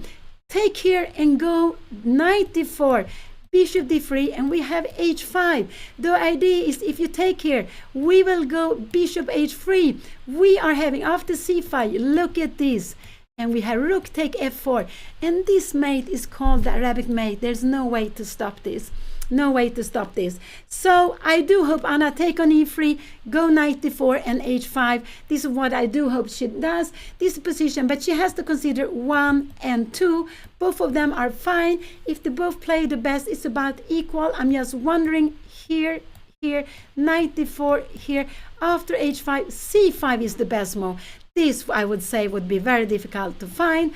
Can we go some knight f5 here now? We have a fork, and we can take this. Oh wow, what is happening here? You're taking here, and we have a check here. Actually, this is a little bit scary. e5 check here now, and we are coming up on the dark squares. This is after this move. We will be in time. Yes, g6 maybe. It's threatening a mate here. We need to go g6 here and here. So let's go back. Oh, lots of things happening, lots of things. She's on her way to move. She has 9 minutes. Will she go knight d4? Will she take on e3? I think Anna will take on e3, but I'm not sure. One of these two moves, I guess, I'm quite sure she will play. She will absolutely play on one of these moves, and it's in such an exciting position they have, and they have so many moves. Anna needs to make 70 more moves. She has like half minute per move. Half minute per move. No, she has half, little more than half minute per move. I can't calculate here now. She has like 1 minute per move. That's what she's having, half, like maybe 1 minute per move. Oh, so it's so scary. Now she's thinking away. The best is to take the knight, the queen, but knight d4 is also possible, but I prefer she takes the queen. She goes for the endgame. I think also it's better when she plays against a young boy. You don't have so much experience in the endgame. So it's actually against younger player. I think this is also a good idea, but it's also because I like this beautiful knight on d4, and I like this idea with h5, and we have some mate idea, but it's not easy to see, not at all easy to see. So Anna is thinking of her move 24, It's just such an exciting moment. She has knight d4. She will win an exchange. Her opponent will have 2 pawns for the exchange, or she can go. She can take on e3 and bring in the knight to d4. This is what I do hope she will play. I do hope she will play that, but it is knight d4 here and h5. This is such a fantastic, beautiful way of playing. And then, but you can go knight d5 here now directly. But then, wow, what should we do? We can even play like this, king h2, and we go at, and we are happy. And look at this here. We move away here and there. If without the h-pawn, it would be a mate. It would be Anastasia's mate, but with the h-pawn, there is no mate. So Anna, don't think too much. Just play one of these two moves. I do hope you play. And I actually do hope you take on e3. This is what I do hope Anna will play. Oh, she's going to spend some more time. Such an exciting position. They have played, her opponent has played 24 moves. Anna is thinking over 24 moves. She needs to make 27 moves more to get to the time control. Wow, 27 moves. Oh, I have been calculating so wrongly. I thought it was 17. Oh no, there are 17 moves more. Oh, I'm getting so sorry. 17 more moves. I'm so confused. Oh, So 70 more moves, not 27. Oh, that's good. So Anna is thinking over 24 moves, and this is the 6th round in this very beautiful chess festival, RILTON Cup, RILTON Chess Festival in the heart of Stockholm. Anna and her young opponent, Charlie Cheng from Täby, outside Stockholm. They are both on 4 out of 5, both on 4 out of 5. One player with 5 players, I believe, with, or 4 players maybe, with 4.5 out of 5, and then a big group with 4 out of 5. Very important how Anna play here now, of course. 94, but I hope she goes take on e3 in 94. This is what, here she's on the way. I think she will go 94. It looks like that. I don't know why it looks like that. She goes knight d4, and now her opponent has only one thing to do. He will take on d4. What will he take with on d4? He will absolutely take with a rook. And the best way to take is with a rook on d6. Anna go for material. She will get an exchange up, and she will get an exchange up here. And what will happen afterwards? Her opponent gets 2 pawns, so I would say anything can happen in this game. Her opponent is down to 3 minutes. Anna has 6 minutes. Anna has 6 minutes. This was absolutely fine. I would have preferred her to go to the end game, actually, because her opponent has 2 pawns. With exchange, 1 pawn is not so much, but 2 pawns is actually fine. And with the queens on the board, I'm a little bit scared with the knight here now. I'm a little bit scared. So let's see what will happen here now. Let's see what will happen. And he is having 2 pawns. He's actually having 2 pawns also. So Anna, yeah, I would have preferred Anna to go to the end game, but she wants to go after the rook. She wants to do that. It's not so easy to value what is better, actually. But in this moment, I would have preferred her to play the other way, to go for the end game. But maybe she saw the c-pawn coming, and she preferred to play like this. And it's not easy. They're having so little time. Her opponent has only 2 minutes 37. He will absolutely take somewhere, but he needs to take on d4. The best for him is to take with rook on 6 on d4. And I think this we will see. If it goes like this, Anna will absolutely have to take here now. This will not be so strong here. She will absolutely just take. She will be fine here now. And in a position like this, he doesn't even get only 1 pawn. And if he goes c5 to get the bishop into play, we can go rook c2. What is happening? Bishop c4. No, we have queen take g4, and we're picking up the rook. This will be the end of the game. So what will he be playing here now? Anna went knight d4. We can see this rook is trapped. You cannot go anywhere. If you come here, we will absolutely just grab it. Where are you going here? And we will take this. No, this is not possible. So you will need to take on d4. He needs to take on d4 with something. This is the only way he can do. And this is the best way to take on d4. It could be that he takes this way. And we are taking back here now.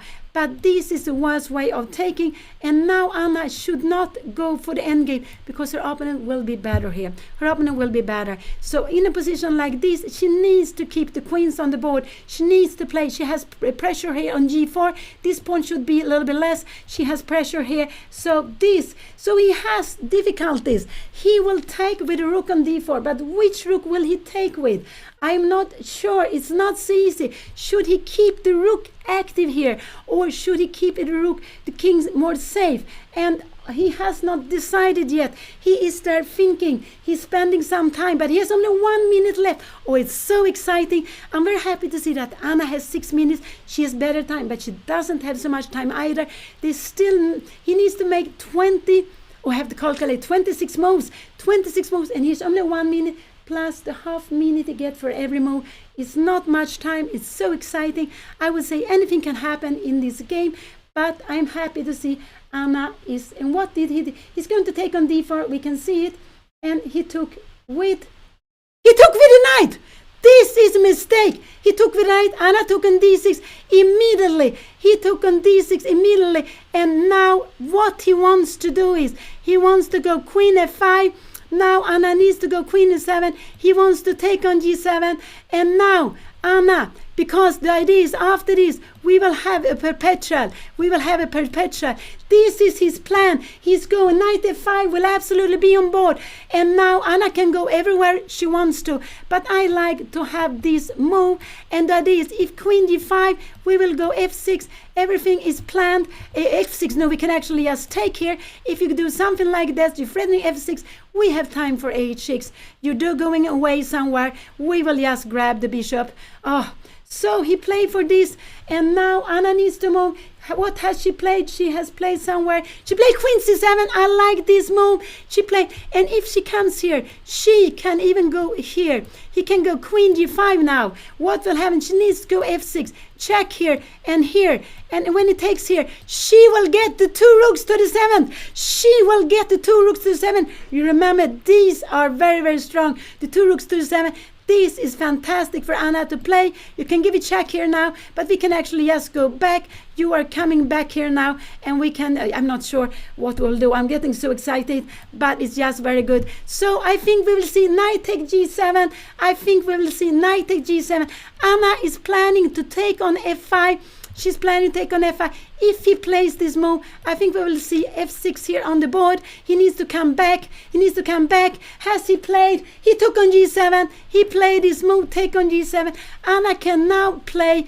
This is a good move. Rook takes c7. He can take on e6, but then Anna can take here, and Anna has rook take b3. She will be better. But it's not the end of the game. She will be better. This was a good move. If Anna takes on g7, it will be a perpetual.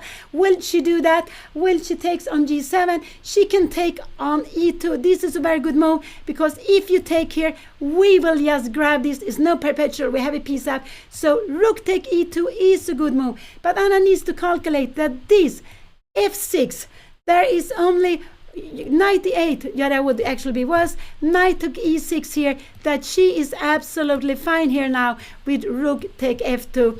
And she is absolutely fine. If you give a check here now, maybe we can come here. You give a check here now, we can come closer. Check here now, and we can come closer. And maybe you need to go something like this. But this is absolutely just very, very good. It's just winning. You don't have any kind of perpetual.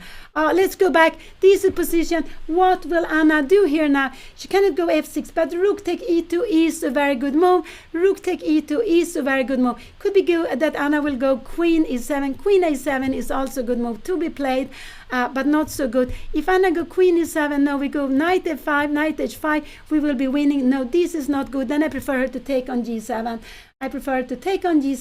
So what will Anna play? Let's see. I do hope she play rook take a2. It could be that she goes queen a7, but rook take e2 is a very good move. This is a very good move, but Anna have to be able to calculate that we have f6. She has to calculate this. She has 5 minutes. I actually prefer Anna to think a little bit longer, because if she goes wrong, she might be worse here now, because her opponent has. She played rook take e2. And that was the best move to be played. And the idea is that she is going. If her queen was somewhere else, this would be the end of the game. But with the queen, her opponent has queen g5, I think, or he has actually knight take e6 here now. Anna needs to take it. You have this move, and we have rook take b3. We have knight d5. Now we need to move away the king. I don't know where it will be better. We have c5 here now coming, and we have rook c1, rook b2. We have c6 here. We have b3. Do they have time for this move? No, because we have rook c2, rook b1, and we have b2. No, b2 would be a draw, but we go rook b8, defending everything. That would be fantastic. I'm very, very far away. But Anna played rook take e2. This was a fantastic good move. I'm so happy she played it. She saw that, and that now your opponent, if you take here, we grab the knight, no perpetual. We have a bishop extra. You have 2 pawns. It's not enough. And if you come here, we have 2 moves actually. We have f6. This is the good move, because after this we can take like this. And after, so her opponent, what will he do? I think her opponent will go queen g5. I'm guessing he will go queen g5. This is what I'm guessing he will do. No, he took on e6. He did that. He took on e6. This was the best move to be played. What did he do? He played queen e5, and now we have this position. He will take on c7. Oh wow, this was happening. They had played 30th move. Now he took on c7. This must have been played. This is on the board. He's a little bit, his clock is walking. No, he has taken on c5. I don't know, the live board has stopped here now. Why has the live board stopped here? I don't know why it's not, but he took on c7. This is the position on the board. Here we have it. Anna will absolutely play rook take f2, and she takes with the right rook, and Anna is just having a fantastic position. She is winning. Remember, a rook on the 7 is worth a lot, and this is just played. I don't know why the live board might have stopped, but we put it on the board. We see this position. This was Anna's 30th move. They still have to make 10 more moves, And what will it do? I am sure we will see a check here now. I think we will see a check here now. This is what I think we will see. I think we will see a check here. It's quite logical. He will give a check here. And now Anna can actually, she can go rook f8 if she wants to, but then he will bring out the rook. He can go rook f8, but I think Anna, well, we saw the check here. Now, this is the position on the board. He went the check. I don't know, the live board. Here we have the position. This was played. Anna took the pawn, and he went check here now. And I think Anna will go up with the king f7, and then yes, she can go. If he comes here, she can also go here if she wants to. No, now we have c5. This would not be so good. So rook f8 is actually a move I would like to see on the board, but then he will just go back just to get some more extra time. So, but Anna, she's having like 5-6 minutes. I'm not sure what she has. King f7, check here. The move I like here is king f8. King f8, not this move. Can we go c5 here now? We have check here now. Here we have check here now. Here, and we will bring this maybe here now. King f1. We will have like this king g1. I will just show you like this. Rook f2 here, and rook f2 here. And I'm getting so excited. But we put the rook on the c line behind here now afterwards. So the position is like this. This is what we have on the board. We have rook d8 check. Anna can go rook f8 or up with the king. King g7, I don't know. King g7 could be played also if she wants to. But then after knight d6 is a little bit scary. She needs to go king h6. We have rook d6. Oh, this is a little bit scary. This is a little bit scary. Can we go this move? But then we have h4. Oh no, this is scary. So I just prefer, oh yeah, it's a little bit scary still. This, we have the position on the board. Anna took, he went check here. What would I like Anna to do here actually? I would actually like Anna to go rook d8 just to repeat some moves. And yeah, I would actually like Anna to go rook d8 here now. And you move away somewhere. Maybe we can go rook c8 here. You go knight d5, then we have rook a8. And we are going to have some terrible threats here now. We are going to win this game. This is absolutely very good. So I would like to go rook f8 here just to avoid any kind of problems. The position on the board is this. This has been played. We have check here now. This is the position on the board. And king g7 is, I don't like this so much. I prefer this. And after the check here now, I actually would like to come here. And if you go closer, yeah, we'll give just a check and you need to go up. So this is how I would have played this. I would absolutely have played like this. Let's see, check here. Can we give a check here now? And after this, go rook g7.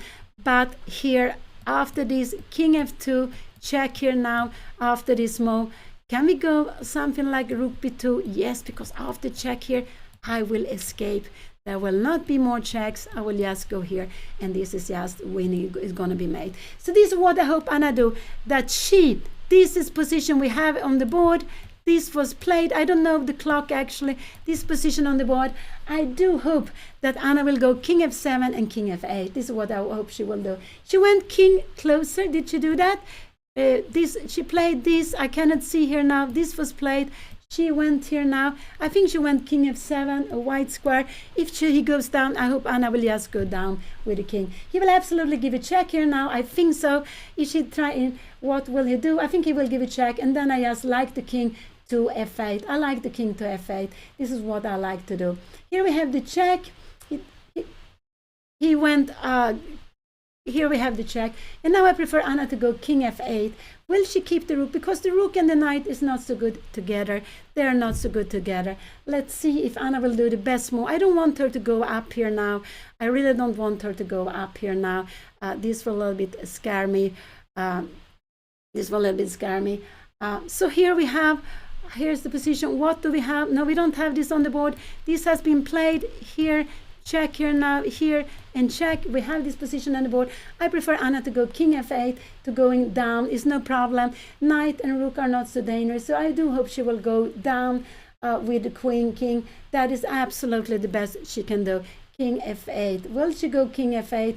I hope so. It looks like she's going king f8, and I do hope she will do that. Is the lie board working? Is the lie board working? Will she go king f8? I do hope so. Oh wow, and she went king f8. This was the best. Here we have it. The lie board is working. Very, very happy that, because her rook needs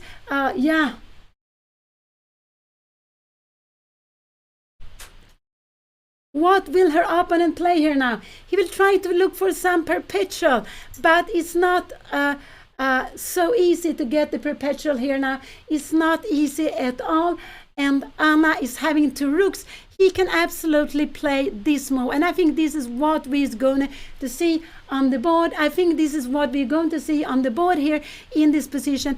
But then Anna can give a check here. Maybe she can go, yes, rook g4, threatening mate in 1. This pawn has to be moved, and she can actually go, she can go back, she can take on e4. She can also go rook take h4 if she wants to. And if you move away, let's see, like this here, king e8, you move away like this, yeah, maybe here, here, and here. This is absolutely winning. Let's go to the lie board. Anna went king f8, the best move he played. What did he do? He played knight e6 check. We have the king here now, coming here. She could also go with the king, but this is absolutely the best way of going, king e8.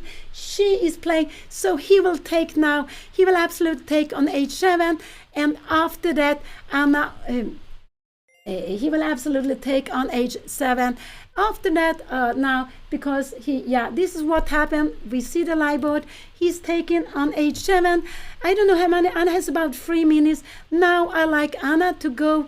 I like Anna actually just to play rook g2 check. I think this is a good way to go. Rook g2 check. Either you threaten to the king into the corner, or you go the other way. And we can see that Anna is she has about 2 minutes left. Thank you for the subscription. Thank you so much.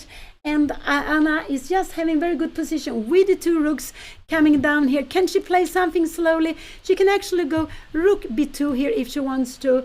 And this is what she is going to play. I think, no, she go rook g2 check. Her opponent has only 2 moves to do. Where will he go? I guess he will go into the corner. King f1. Anna will absolutely maybe give a check, or just take on. After that check here, king g1. She can actually go rook a2, and it's going to be a mate. He will go into the corner, and just to defend, he will absolutely go into the corner just to defend the pawn on h1, but it will also be easy for Anna to play for a mate. So king h1 is absolutely what I expect him to do. He is down to, I don't know how many seconds, 15 seconds is on the live clock, but I don't know exactly how much time, but he doesn't have so much time. Oh, thank you so much for the subscription. Thank you. Very happy for that. And king, where will the king go? He goes king to f1, but then it's actually going to be a mate.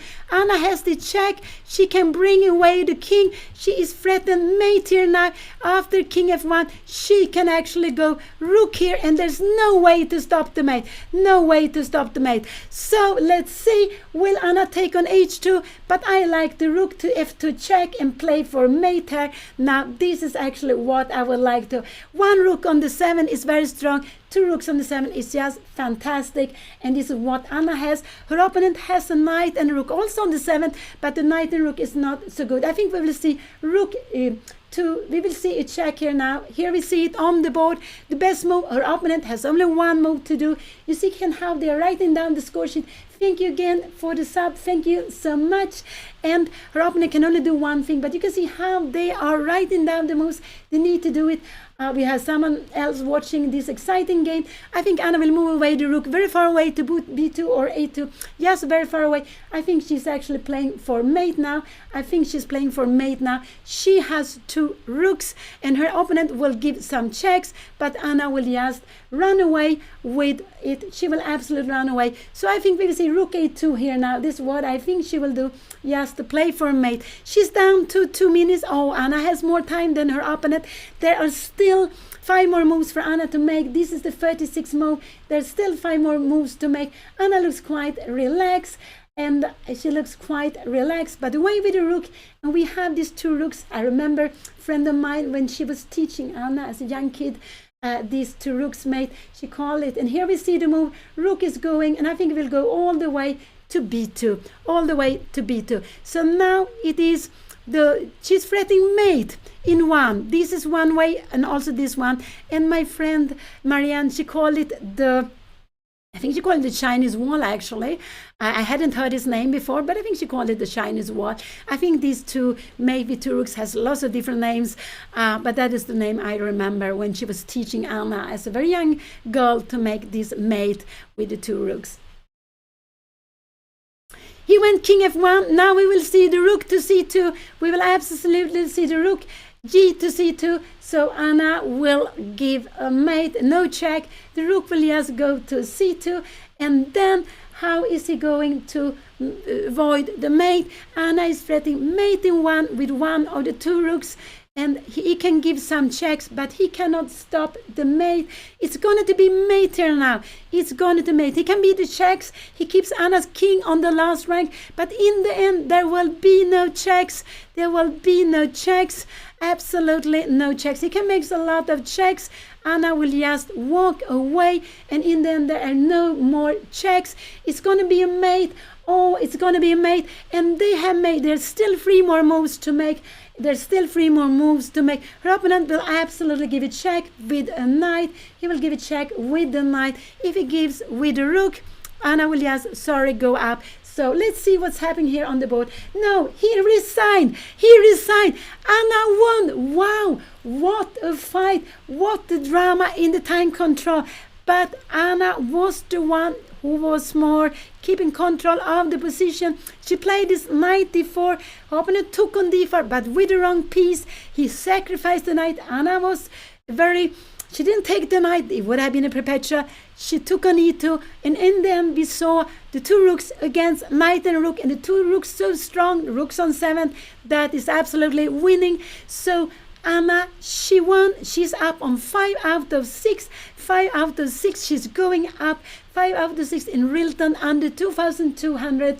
She played against Charlie Cheng from Täby outside Stockholm. He's only 12 years old. He has been playing so nicely, so fine. He has won against 4 players on 1900. He has won the last 4 games, but today, in the end, Anna won the game. They are, and you see here, the kings are on black squares. This is the way to tell the electronic board that black won the game. And this is just a very good way of telling the board. Thank you so much for all your subs. Thank you so much. Anna will be very happy. She will be with you at any moment. And you can see that when it goes away, they take something yellow with it. So they are writing the score sheet on a white paper. On behind is the yellow. So the white paper, the original score sheet, is brought in to the organizer, but they like to keep the yellow one for whatever they want. This game will be online, so you have the game anyway, but otherwise maybe it's for to remember the game, or to put it in your put it at home to keep it forever. So it's just very, very good to have, and that is quite normal. Thank you so much for the subs, and just wait a bit longer. Anna will be here. She will be, of course, very, very happy. It's very nice to both finished the year last year winning a game, but Anna also started this year winning a game, and she played against a very young opponent, Charlie Cheng, only 12 years old, and who has been playing very, very well. So Anna will be with you at any moment. She will be here with you at any moment. Anna has 5 out of 6. This is a tournament with classical game, so there will be 3 more games to come. Next round will be tomorrow at 2 o'clock p.m. CIT time, and then there will be another game on the 30th, on the 3rd, no, tomorrow is the 3rd, on the 4th of January, and the last round on the 5th of January. 3 more games to go. Everything will be decided. I think Anna still absolutely have a chance to win the tournament. She is getting up in the result list. And let's see what happened in the other games today. Tomorrow she will probably play with white, and probably she will face a player who is higher rated than her. I'm quite sure she will face a player who is higher rated and then her. There are 3 more rounds to go. They have played 6, so they are playing 9 rounds, and 9 rounds is quite typical to play to make norms. Also for the colors, you play uneven number of rounds, and also it's a quite big group, 154 players. So you want to have not too little rounds. It will be easier, more fair if you play more rounds to find who will be the winner in the tournament. So she will be coming. She will be here at any moment. So just stay a little bit longer. And so the result, Anna will also win a bit of rating, maybe not so much, because her opponent had like 310 points less rating than Anna, but he is doing a fantastic result. He was winning more than 120 points. I could see in the chat before this game. He doesn't lose so much now when he lost this game, and we will hear more about him, I'm sure about that. So we see that other games are still going behind Anna. They are also playing in the same group as Anna. I'm not sure how many points they have, the players sitting on the side. Yeah, the game next to her finished. I don't know what happened. I actually didn't see that. It's so exciting, so not easy to see what happened in other boards. But Anna, yes, she won, and she won with black, and that's very nice. So Anna, she won the first game, she lost the second round, she won the 3rd, 4th, 5th, and today the 6th round. So she has won 3 games with white, she has won 2 games with black, and she lost 1 game with black. And she has been playing 3 games with white and 3 games with black. She will be with you at any moment now. At any moment she will come here. So just wait a little bit longer, because it's nice to hear about Anna's thought, and I'm curious to hear about her ideas after the opening when her opponent surprised her with Queen F3. And here we have Anna, here we have her, here we have Anna. So congratulations. Thank you. Thank you so much. So you can come. I don't really know what I don't know what happened in this game. So this game was straight. I had 97.8 accuracy? Okay. Wait a second, what? Wait, I didn't realize this whatsoever. What? Okay, well, I'm really happy about that. Yeah, okay, I did not think so. I thought I had, yeah. Okay, I'm a bit in shock. Hello, everybody. Hello. Oh, man, I'm so happy that I won. Yeah, I wasn't expecting him to play this opening, but I played a million games this opening against Odin, and I was like, you know what? I don't care what you've prepped. I've played this so many times in my life. I have analyzed this opening so many times in my life that I will just trust that I kind of know what to do. But yeah, so wow, I wasn't expecting that. I felt like at some point I may or may not have gone a bit wrong. Like, I was really scared he would have A3 at some point, which I don't know if he has. I'll look at the game now. But yeah, and then yeah, but then he took my pawn, and I was like, can you really take my pawn? I thought you couldn't. And then I was really confused, and then I thought, okay, let's see what he has prepared. And then I had missed this knight sacrifice, but then I pretty quickly saw that it didn't work, and then I just thought, okay, I'm winning. But yeah, that brilliant move I found it brilliant. Wow, I had a brilliant move. Wait, what? I don't even know which one that is. Oh, okay, let's see. I'm gonna look at the game a little bit, but I'm very happy. I'm very, very, very happy. Because yeah, I was playing a kid that was 1700, but he was definitely underrated. Like, and I knew it, so I was like, okay, Anna, you're playing a kid who's 1700. Do not look at his rating. So I kept thinking, okay, we're the same rating. That's what I kept thinking. I'm playing someone of the same rating because I didn't want to get mind tricked with the 1700 stuff. You know, I was like, no, Anna, same rating. But then I was like, okay, hopefully I'll have more experience than him. So I was trying to not be intimidated by the fact that I was a little kid that I was playing. Oh, he's gained over 110 rating already this tournament. Yeah, that's what I thought. I just thought, okay, I need to like not look at his rating. But okay, yeah, I'm just gonna look at the game to see where things, what happened. So yeah, all of the opening, I was really happy. Knight c2, castles, and then I went queen f3.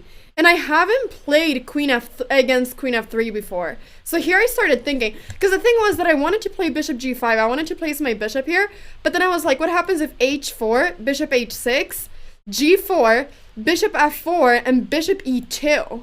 Because if you go knight takes f4, I have queen f6. Ha ha ha ha, I don't. Okay, this I didn't say. I thought, okay, I take and I'm fine. Okay, whatever. The idea is that this knight is pinned and the queen is hanging. Okay, whatever. But I just thought I don't want to get into this stuff. Like, this just doesn't look good. So I just thought, okay, I don't want to do that. So I should probably just go back. I didn't realize that I can just completely ignore this and go a5 and, like, allow him to take. I didn't realize that. But okay, so I went bishop here. And then he played g4, which I was kind of expecting because I knew that he wanted to stop me from playing f5. And yeah, what did I do? And here, oh, here I played a really funny move. I went queen a5. I want to know if, did my mom roast me or like this move? Because I was like, Anna, this is very creative. But the idea of this was that I wanted to force him to go b3, and I wanted to stop him from castling and going rook d1. So I thought that was like an annoying move to face. She said it was fine. Oh, she wanted bishop. Okay, small roast. Okay, a tiny small roast. She wanted bishop h4. Yeah, so bishop h4 makes sense because now I'm stopping him from going h4. Yeah, no, I mean, it makes sense. But I thought this was kind of fancy. So he went b3. And yeah, here, what did I do? Oh yeah, I went bishop d8. Here I later thought maybe I should have gone bishop over here. The idea was, the reason I didn't do this, and this is going to get a little bit complicated, was that I was worried that he would have takes h4, and then I thought that I go queen c5, and then I thought he has h5, and I thought now if h6, I saw g5, and I wasn't sure about how this was. And okay, the engine is saying that I'm slightly better, but you know, my king, I don't know, I've gone checkmated this way so many times with this opening that I wasn't sure. So yeah, so I was looking at all this, and that's why I spent so long thinking. Like, I spent a long time thinking here, but the reason was because I couldn't make up my mind on should I go bishop here or should I go bishop here. Like, should I try to keep my bishop but be slow, or should I be fast and play this? But okay, I guess both are fine. But yeah, I spent a lot of time thinking. And then here he went bishop e2, which was good. And here I think that I should go bishop b6 immediately. Like, I think that I did two plans at the same time. That's what I think I did. I think that I went bishop e6 fast because I wanted to play a move fast. And then after castles, I went bishop b6 and kind of mixed up the plans. Because, yeah. Because if bishop b6 here, what do you do? Then the only move... Wait, my PC just died. Has this happened before? Okay, no. Okay. Wait, I'm fine. We're fine. Okay, it didn't die. Okay, it's back. I'm not treating this PC so well. Oh, but the moves are not happening. Okay, this is very interesting. Let's see. Let me refresh my page. Okay. All right. Let me... Huh? Is OBS fine? Oh, should I refresh it? Oh, okay. Let me refresh it. There we go. Yeah, okay, there we go. Yeah, okay, so you guys, are you following? Yeah, I don't know. But anyways, but here, yeah, so here I thought that I had kind of mixed up some plans. But then here, I was really worried he would go a3. Like, I don't know if he can go a3, but I was really worried that he would go a3 here. Because I just thought this now turns completely crazy. because, you know, my queen is almost trapped, and I thought, okay, I probably have to go knight over here. I thought, but then also my analysis, is my analysis working? Is my analysis working? I'm not sure my analysis is working. I have treated this computer very badly. It has absolutely no space whatsoever right now. And I keep recording stuff on it, and I think that my computer hates me. And I think right now it's not loading the analysis because of that. Yeah, my PC hates me right now. I am very sorry, PC. I apologize very deeply. Yeah, actually, I'm not sure that this thing is loading because the eval is not changing. Okay, I'll have to ask my mom for the evaluation. Whenever she comes back, I'll ask her, guys. But yeah, here I was really worried about a3. Like, I thought a3 and my queen is almost getting trapped, and I was gonna give up a pawn. I was gonna go knight here, and then my idea was that if takes this, I thought it was fine. But then I was worried that he would go queen d3. Mom, I've broken the PC, but I need you as evaluation bar, or as engine. Okay, yeah. I need your grandmasterness to be my engine. Okay, let's see. Okay. Hello, Mom. Welcome back. Yeah, thank you. Thanks. Yeah. Oh, so nice. So what I think, yes, you know what I wanted? I wanted you to go bishop b6 before bishop I b6. know. I did two things at the same time, right? I realized this. Because then you would not be so scared about a3. Yeah, a3 was so scary. I went bishop b6 here, and here I thought if a3, like I was gonna go knight up. Yeah, but this is not so good. This is not, because it take on b4. Yeah, but then I was gonna take. You're going. But how it is? This position. Okay, let's see. I don't know. I don't know how this position is. You're going to take. Maybe it is. I don't know how the relation. You know, I didn't look at this idea. Let's see here. Take, and we take. How is this position? Is this b pawn? No, this b pawn is not dangerous. It's not, because you're going bishop d4. You know, this looks fine for you. Exactly. This looks fine for you because maybe he needs to go c5. Can you go c5 here? Because I want to go c6, c7. And if you take, we have this bishop d4. We go c6 here now. And we will need to go some... Well, you understand why I was worried about this. Yeah, this I was worried. No, the best is actually to go queen a4. The best is to take on a3. What? To take on a3. Really? And then rook takes, you have queen d2. But then this is hanging. Yeah, but you take on c2 and you have a big threat on knight d4. But if you take on b6, you take, and now you threat on knight d4. Okay, I didn't see this. No. Yeah, so it would have been a disaster actually if you went a3. I was so worried about this. Yeah, I'm not sure how the revelation will be after knight d4, but it's a little bit scary, his c pawn. But I don't know, you will have rook a7. You have this very strong bishop. You will need to go rook a7 and rook a8. Maybe this is fine. Maybe it's fine to play.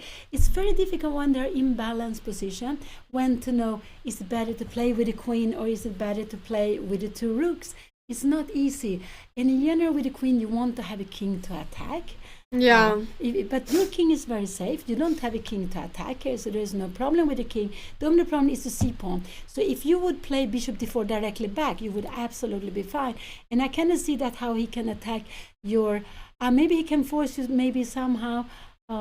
because his bishop is so bad. This is the problem. If he would have had a strong bishop, he would always be very good. But his bishop is very bad. It's very passive. Yeah, and this is what I was really worried about a3. So but I went bishop b6 because I thought otherwise I would get so passive. But if you go bishop b6 the move before, yeah, then a3 doesn't work. No, now because you have this check, it's more easy. Yeah, exactly. And then you bring in something to d4. He doesn't have time for it. Exactly. Yeah. So it was.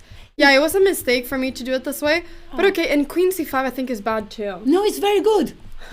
I was so happy. You know, I was spending some 4 or 5 minutes. I said, why don't you go rook f8? But queen c5 was the best idea.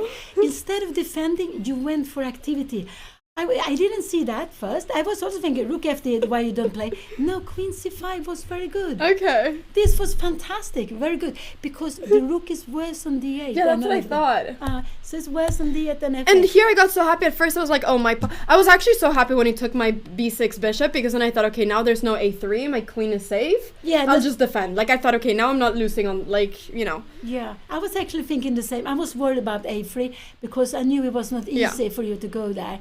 And that's why I wanted you to go bishop b6 one move earlier, just to avoid. But here I was very happy. So I think queen c5 was a very good move. I think it was the best. I think absolutely was the best. And I was a little bit concerned. You took some 7 minutes to play queen c5 and a5. It was very valuable because you decided for this plan. You went for activity. Yeah, because I saw that now this. Yeah, this it just never works. So my pawn is actually safe. It's sad. Yeah.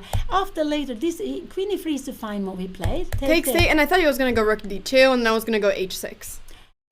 Yeah. After rook d2. Yeah. I was just gonna do a waiting move. Yeah. Because there's still knight d4. Yeah. g6 I didn't want to do because I was scared of queen h3. Yeah. What is the reason for h? Just to do a good move so I never get checkmated. Yeah, absolutely. No, I think so.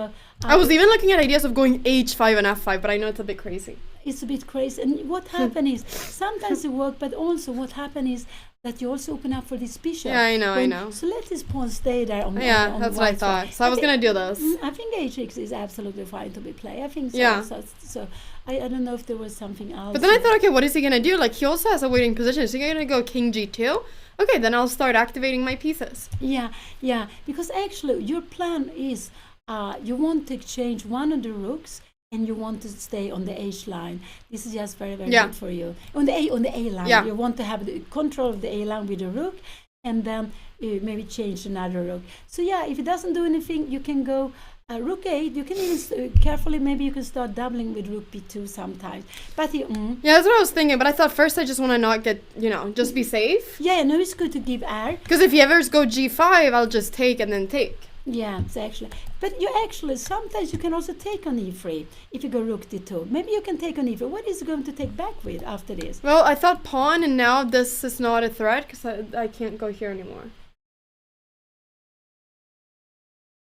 Because otherwise, still, rook takes doesn't work as knight here. So no, but now, you can go rook d8, but it's difficult. c5, rook b8. No, this is very difficult. I didn't like this. Yeah, but it's okay still. But it's difficult to play. Yeah.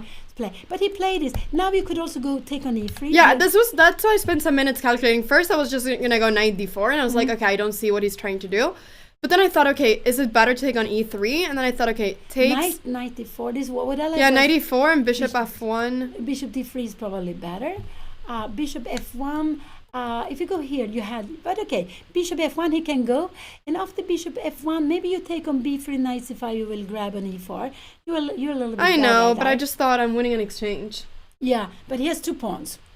He has 2 pawns for it. So it's not that if he plays the best way, it's about equal in this position. Okay, knight d4. But does he really have 2 pawns? 1, 2, 3, 4, 5. 1, 2, 3, 4, 5, 6. He should take with one of the rooks. Okay, yeah. So after this, he should actually, if he takes like this, yes, you take back. Now he needs to take with the queen. No, now he loses a piece. He needs to take like this, and now you should keep the queens. Yeah, go queen g4. Yeah, this is very, very good for you. Now this is good for him. So he should take with the rook on 6, this here, and now he should play knight take d4, and it's about equal.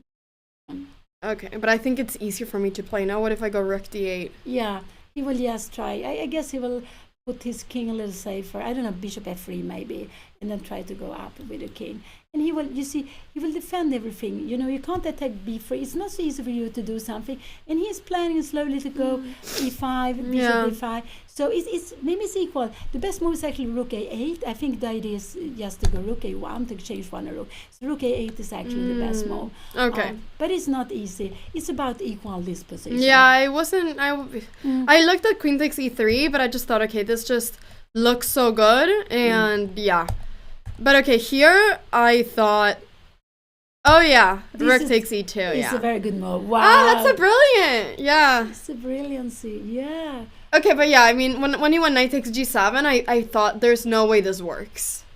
That is good. That's beautiful. When I saw knight to g7, I was like, what is happening here? But it's, of course, you have to go this rook take e2. You have to go rook take e2. But it's very good. Yeah, it's very good. And also it works for him. It doesn't work for him because you get the 2 rooks again with an exchange half. But with your queen somewhere else, it would be good knight here, yes. No, I know. I mean, yeah, it was a bit lucky that I had this, but yeah, I don't know. I mean, I didn't think it worked. I mean, doesn't even like h6 work here? I know he has maybe queen knight h5. He starts some scary things. Remember, Some scary thing. yeah, h6 knight h5 is threatening queen take h6. No, I know, but I go some like f6 or something. Yeah, you can go f6, but it gets very weak there. It gets weak, but I thought I'm not getting checkmated at least. Like I thought. Yeah, no, you're not. But then he has his 2 pawns now with an exchange. Material, he's fine. Yeah. But okay, this obviously F6. is. And f6 is very good because you want to open the f line. Yeah. This is very important. And here, and 2 rooks on the 7. Yeah, and then this. And then you went the best. King f7, king f8. I was very happy that you played this move. These were absolutely. At first, I was like, "Hey, should I just win changing rooks?" But I thought this is easier. This is easier because the rook and knight, they cannot just keep perpetual. And here, you play this mate. Yeah. I just thought, and I was trying to play very precise the whole way. I didn't want to go here because I thought, just in case, at least I'm winning this pawn. If I don't checkmate, my b pawn wins. So I was like, okay, Anna, let's just like do a 2 out of 2. Either we checkmate or we take the dear b pawn. I mean, okay, everything wins, but I really wanted to not like mess up in any way. Yeah. So it was a very nice game with control, and queen f3 is a move that has been starting playing, and you can move your bishop. Yeah, bishop e7 is fine. There are different moves there, but he wants to take on f6, play the endgame where he's attacking f6 pawn after with f. Yeah. So and then he will have a target. So it's important you move away the bishop. Yeah, no, I'm happy. I'm really happy. I'm gonna study this a bit more, like this opening, because I haven't really faced queen f3 yet. But it feels good to have 5 out of 6, obviously. Like, it's going great. We have 3 rounds to go in the tournament. I'm on 5 out of 6. So tomorrow, I am sure that I'll play someone higher rated. Like, I have to at this point. I'm pretty sure I'll play like a 2100 something with white. And that's gonna be a very important game. So yeah, we're doing really good. Mom, did you remind everybody that I have new merch? I didn't say that in beginning, but after your game became so exciting, then I forgot about it. But I said it, yes, I did say that. Okay, that is great. I am very proud of my mom. Guys, I have new merch. New year, new merch. My merch store has some more items. We have right now a new hoodie, which is the Anna Cramling Chess Club hoodie, but in orange. And the orange and the blue makes it look a bit like the Swedish flag, which is the idea of it. So if you want to rock this half Swedish flag, that's the one. We also have some mugs and some beanies that are great for the winter. And the mugs are great to drink coffee or whatever it is that you want to drink when you're playing chess or working or whatever you're doing. Everything with the Cramling Chess Club or Cramling Knights only pattern, whatever you want to say. But I'm really happy with them. I think they've turned out fantastic, so I'm super excited for you guys to see them. The beanies, they're embroidered, so like the it's embroidered, like it's really nice. It's like, yeah, you can like see like the sewing. Okay, it looks good, okay? It's not printed, it's embroidered. So, yeah. Is that the way you pronounce it? I'm not sure. But yeah, so I just wanted to say that I was rocking my hoodie today. This is part of my merch store as well. You guys see it?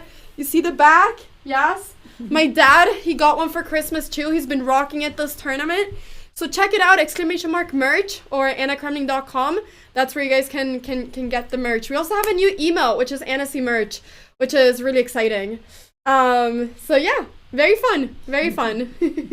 Mom is also going to be getting some stuff very soon. Okay, thank you. I'm waiting for it. You're waiting for it. You can get a mug so you can like drink your tea with it. Yeah, because I'm I'm drinking tea and coffee all the time. So yeah, I would love that. My mom used to never drink coffee, and then at one point she was like, you know what, Anna? Coffee actually tastes good. And then like a few years ago, she just started drinking coffee, and now I'm seeing her drinking coffee all the time, and I never thought that I would see my mom drinking coffee.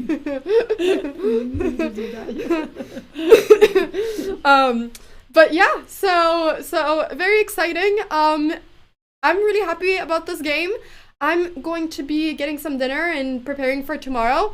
But thank you so much, everybody, for watching the stream, for following the game, for supporting, for everything. Go check out the merch store and be back tomorrow at 2 p.m. CT, because that is when round 7 starts. We are going for the goal of trying to win the tournament. I know, it's hard. It's hard, but we're on 5 out of 6, and it's a possible dream. It's a very possible dream. So, we're gonna see how this goes. But yeah, just gotta try to keep on playing my best. But overall, really happy with my tournament because I only lost one game, and that game I lost to a one move blunder. That was not so clear. It was a blunder in my eyes. So, okay. I'm okay. So, I'm happy. Yeah. Okay, everybody, I'm gonna rate somebody. Thank you so much once again for watching the stream. Have a fantastic rest of your day. And give me 1 second. There we go. And I am going to rate somebody. I will go ahead and rate Anna Maya because she's having a fantastic tournament. And I think it's so much fun to see her playing this well. Like, she's gotten some great results. So send some love to Anna Maya. And thank you so much, everybody, once again, for watching the stream. I will see you all tomorrow, 2 p.m. CT. Be here. Mom will be commentating. Thank you, Mom, for commentating. Thank you, everybody, for watching. And Happy New Year! Yes, Happy New Year. Happy New Year, everybody. Let's make 2025 the best chess year ever. Okay. Bye-bye, everybody. Thank you so much for watching. Take care. Bye-bye. Bye-bye. Bye-bye.